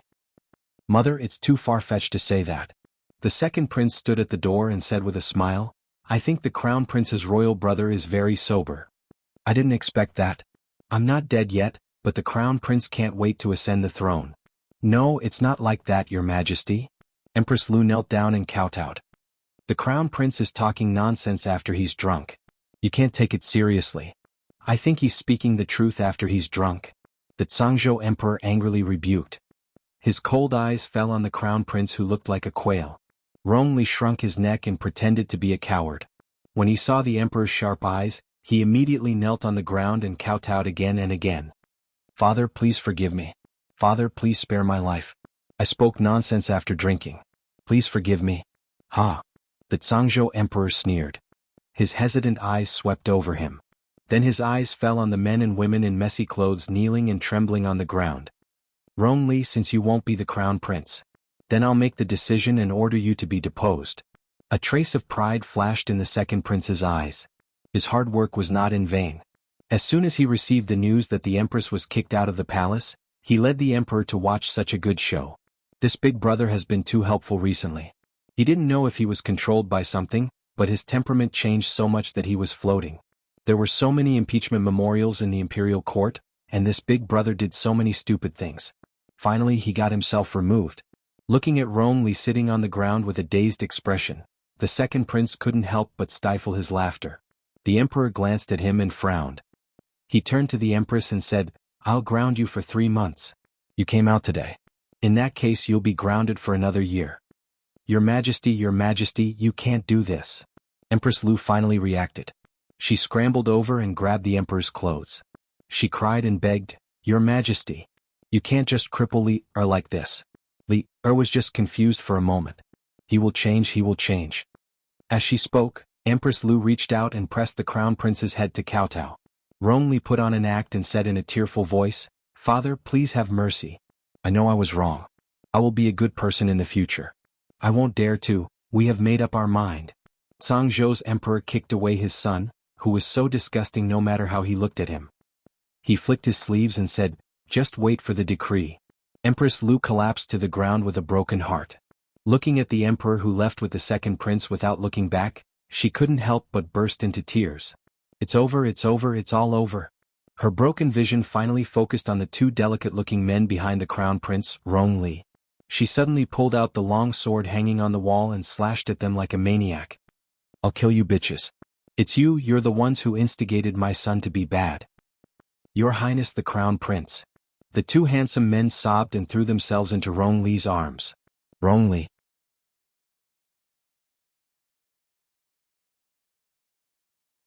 Chapter 40-27. Empress Lu's eyes were practically spitting out poisonous light. Holding the sword in her hand, she slashed at the two handsome men in a disorderly manner. The two men tightly clutched Rong Li's lapels and sobbed, "Your Highness the Crown Prince." Rong Li couldn't help but tremble all over. He hurriedly stood in front of the two men and shouted at the lunging Empress Lu, "Mother Empress, don't mess around. The two of them are my lovers. They are people I wholeheartedly want to protect. You can't kill them. Mother Empress, if you dare to touch them, your son will accompany them to the Yellow Springs." The two handsome men, "Great Crown Prince, aren't you fucking acting a little too much?" Empress Lu raised the sword over her head and instantly froze on the spot.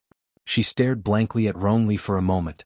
Then with a wah sound she actually spat out a mouthful of congested blood. "Rong Li, I really am a talent.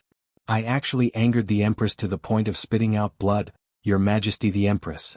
The two young eunuchs shrieked and flew forward to support Her Majesty the Empress, who had fallen on her back.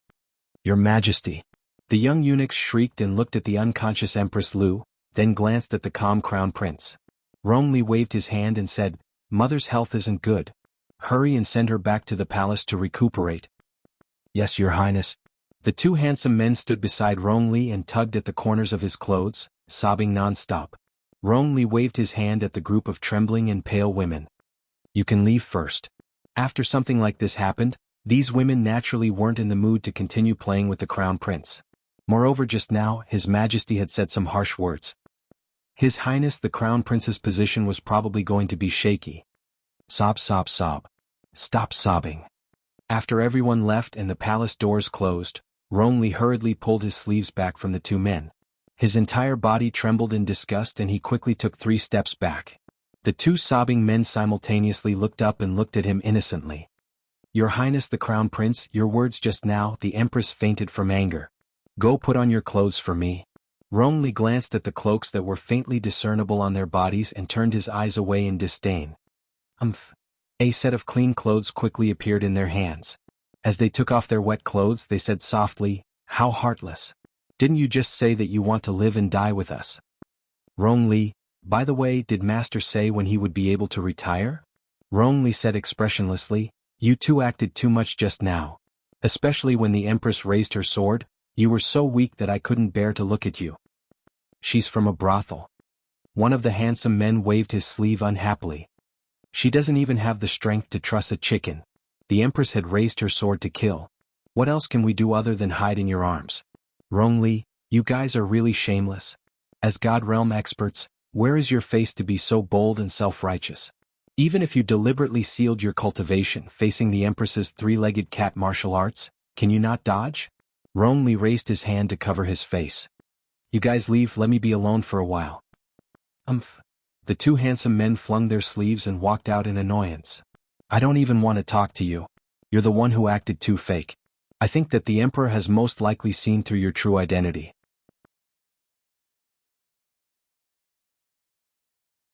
Chapter 40-28. Rong Li shook his head exasperatedly and poured himself a cup of tea. Actually, it was normal for the Emperor to be suspicious of him. Which normal person would have such a drastic change in temperament in such a short period of time? He touched his face and chuckled absent-mindedly. But so what if the Emperor was suspicious of him? How could the Empress be able to figure out something that even the Emperor couldn't find out? She would probably be able to reel in the net very soon. Fengyang City, inside the command tent. Duan Yu propped up his forehead with one hand, and his gaze landed on his finger. There, a silver interspatial ring was faintly discernible and flickering. Shadow strode over and opened the tent flap with one hand. He bowed as he entered and presented a message talisman with both hands. Duan Yu took it and looked at it for a while before tossing it back to Shadow. He nodded and said, "Wui and the others have already taken care of it." It seemed that the insufferably arrogant Her Majesty the Empress had already tasted the bitter fruit. However, this was nothing compared to the pain he had suffered. It was far from enough. "Your Highness, when are we going back?" A black line involuntarily appeared on Shadow's forehead. They had been here for 2 to 3 days, and every day, they would see that Deputy Commander-in-Chief of the Divine Prefecture Army, young General Xie, drop by their place when he had nothing to do. He would often look for His Highness to drink tea and chat. He didn't even know what he was doing here. Everyone would come and go as they pleased. Xie Tianwei, who was currently being nagged by Shadow, landed upside down from the small window outside the tent. He patted the dust off his body and grumbled, "Say, can you stop setting up traps outside all the time? I've already fallen into a trap 3 times. Can't you change it to something new?" Duan Yu remained silent as he swept a glance at that guy. Shadow's mouth twitched and he walked out with the jade message talisman. Don't think he didn't see that although His Highness was looking at that young Sir Xie with disdain, there were still 2 cups of tea on the table. Xie Tianwei casually flitted over and sat in front of Duan Yu. He scooped up a cup of tea and gulped it down like a cow drinking water. Another cup. He put down the teacup and smiled at Duan Xiaoxi. "Your Highness, when do you think we can go home?" "In 2 days. Duan Yu leisurely poured him a cup of tea. "Is it because the army doesn't have enough provisions? There's a bandit stronghold nearby. We can rob it together tomorrow. It can be considered as contributing to the local people," Duan Yu said nonchalantly. Xie Lauer almost spat out the tea in his mouth. He looked speechlessly at the other person's serious face and thought to himself, "No wonder this guy can become friends with our family's highness. He really has a black heart. We don't lack provisions." He really didn't lack provisions. Before he came, the Crown Prince had given him a storage talisman in private. The provisions inside were enough to last him half a year, let alone half a month. Duan Yu seemed to have thought of something, and his icy expression also eased a bit. He nodded and said, "Jojo won't let you all starve. Tomorrow all of you will retreat 10 li, understood?" Xie Tianwei poured a cup of tea and asked with sparkling eyes, "Your Highness, the tea here is especially delicious. How about you give me some tea leaves?" "No." Duan Yu expressionlessly refused. Xie Tianwei surreptitiously reached out and tugged at Duan Yu's sleeve. Chapter 40-29. Duan Yu glanced at him and muttered to himself for 2 seconds before replying, "I can only give you half a tael." Xie Tianwei stared at Duan Yu as if the sky had collapsed before complaining, "You're too stingy, Your Highness." Duan Yu nodded. "I can't be generous." He didn't have much in stock, so it was only enough for him to appreciate. There were only 200 taels of spirit tea leaves. After getting used to this, he would find other teas tasteless. If Xie Tianwei knew that his 4th prince only gave him half a tael of 200 taels of tea leaves, he would definitely slap this guy to death. He actually couldn't even give up a round number of 1 tael. Duan Yu took out half a tael of tea leaves and placed it in a small box before handing it to the grim-faced Xie Tianwei. He patted his shoulder. "Use it sparingly.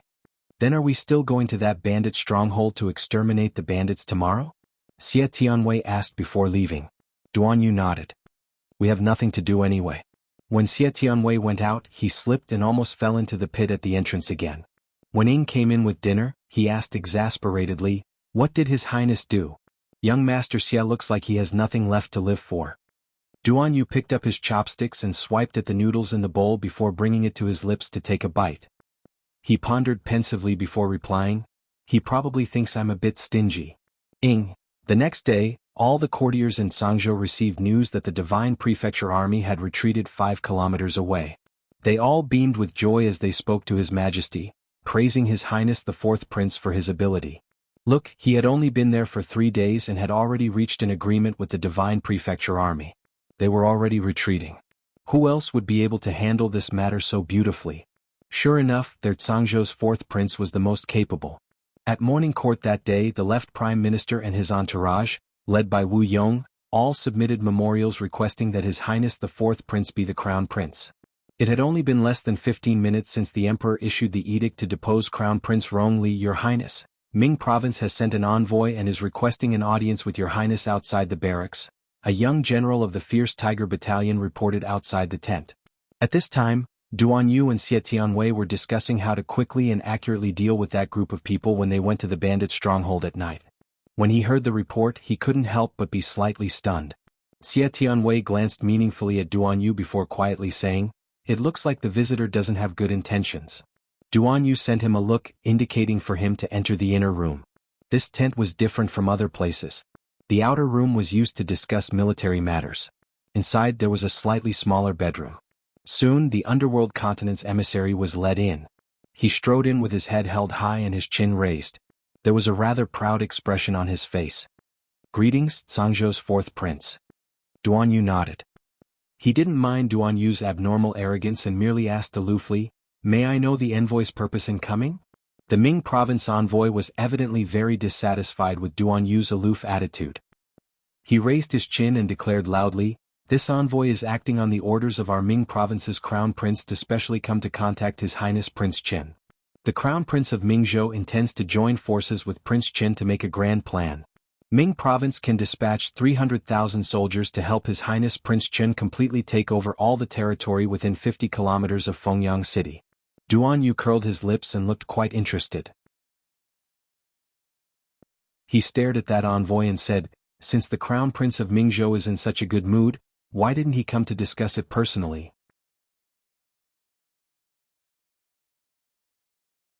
Chapter 40-30.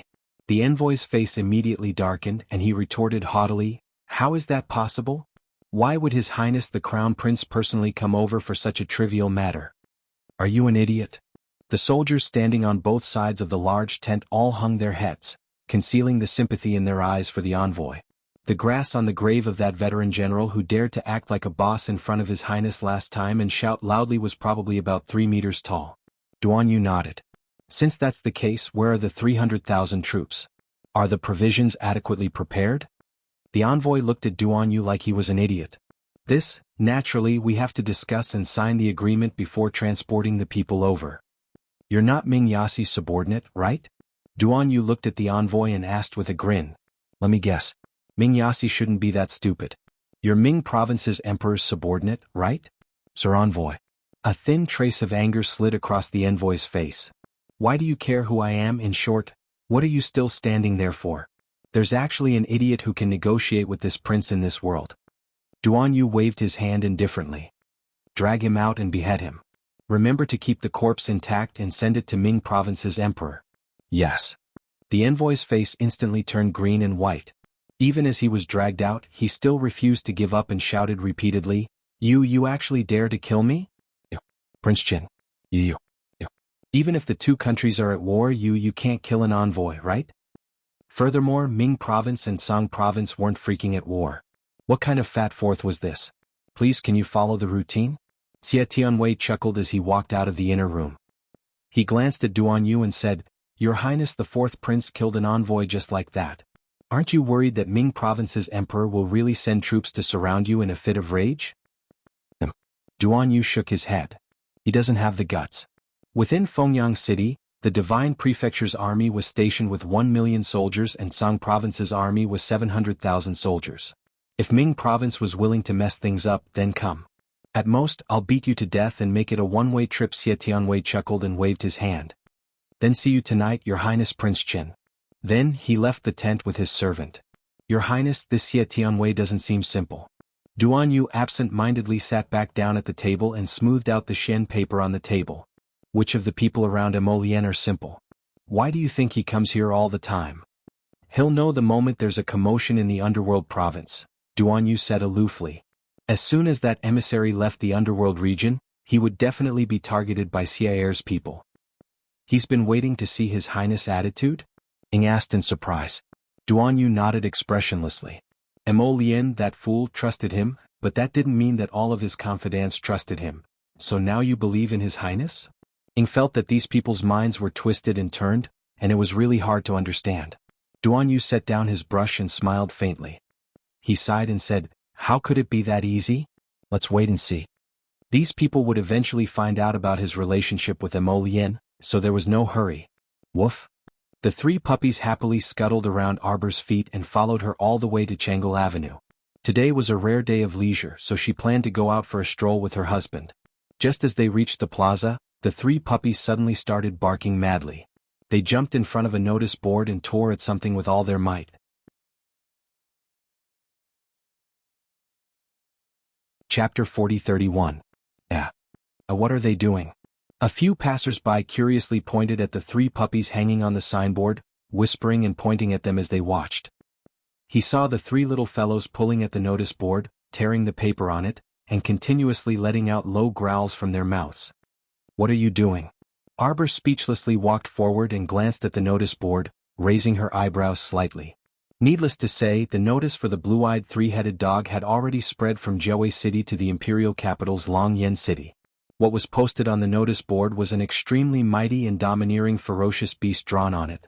It had 3 large sinister heads, a tall and sturdy body, and 4 hooves that were as sharp as a snow wolf's claws. Especially that pair of dark green pupils. When it looked at you faintly, it looked like it would pounce on you and bite your throat in half. It was drawn quite well. The little stoic expressionlessly glanced at the 3 puppies tearing the notice board and slightly knitted her brows. Prince Emo slowly walked over. When he saw this scene, he couldn't help but raise his eyebrows and whisper next to her ear, "This is probably their family's ancestor. If it wasn't their ancestor, would they be in such a hurry?" Arbor speechlessly glanced at this frivolous man and rolled her eyes at him. She roared at the 3, "Hurry up and come over. I'll take you guys to eat delicious food." Woof woof. The 3 puppies clawed at the notice board and whimpered softly. They abruptly turned back to look at Arbor and dashed over with a whoosh. One of them bit the hem of Xiao Mu's skirt and dragged her toward the notice board. Arbor was baffled and pointed at the wanted portrait on the notice board. "You guys want me to tear it down?" Woof woof woof. The 3 puppies madly nodded their small heads on the side, and the surrounding passers-by couldn't help but feel a bit strange. Although these 3 snowball-like puppies only looked to be the length of an arm, their bodies were extremely nimble and they seemed to be able to understand human speech. Arbor was baffled. "Why would I tear it down? I didn't find the Cerberus." When she spoke up to this point, Xiao Mu suddenly paused and abruptly lowered her head to glance at those 3. Woof woof woof. "It can't be, right?" Arbor narrowed his eyes and looked at the 3 puppies. He then raised his head and looked at the mighty and domineering painting on the signboard. "Impossible." She immediately rejected her strange idea and muttered in a low voice, "How could it be so coincidental?" The most important thing was that the 3 cute puppies in front of him couldn't possibly make people associate them with the mighty and fierce beasts in the picture. Woof woof. The 3 puppies tilted their heads and hopped around on the spot. "It's written on the notice that they're buying a live cerulean. A passerby said in a loud voice, "You guys don't know, but the entire Jiaowei City is in chaos right now. For the sake of this 100 million spirit coins, many people are looking for this Cerberus openly and secretly. The Cerberus is really rare. Yeah, I've seen a lot of 2-headed ones." Arbor glanced at the passers-by who were chatting and laughing. She stepped forward and gently kicked the 3 puppies. "Hurry up and come here." What were they dawdling in the square for? She still wanted to stroll around after eating. Woof woof woof. The 3 puppies drooped their small heads and hopped around Arbor's legs. Arbor was annoyed by their hopping and raised her hand to pick them up. You're tuning in to the Dreamy Chapters YouTube channel. We're so grateful for your support, and don't forget to subscribe to join us on this incredible journey through captivating stories. Your generosity through donations truly makes a world of difference, as it's the primary source of revenue that allows me to expand and enhance this channel for you. Thank you from the bottom of my heart for being a part of this adventure.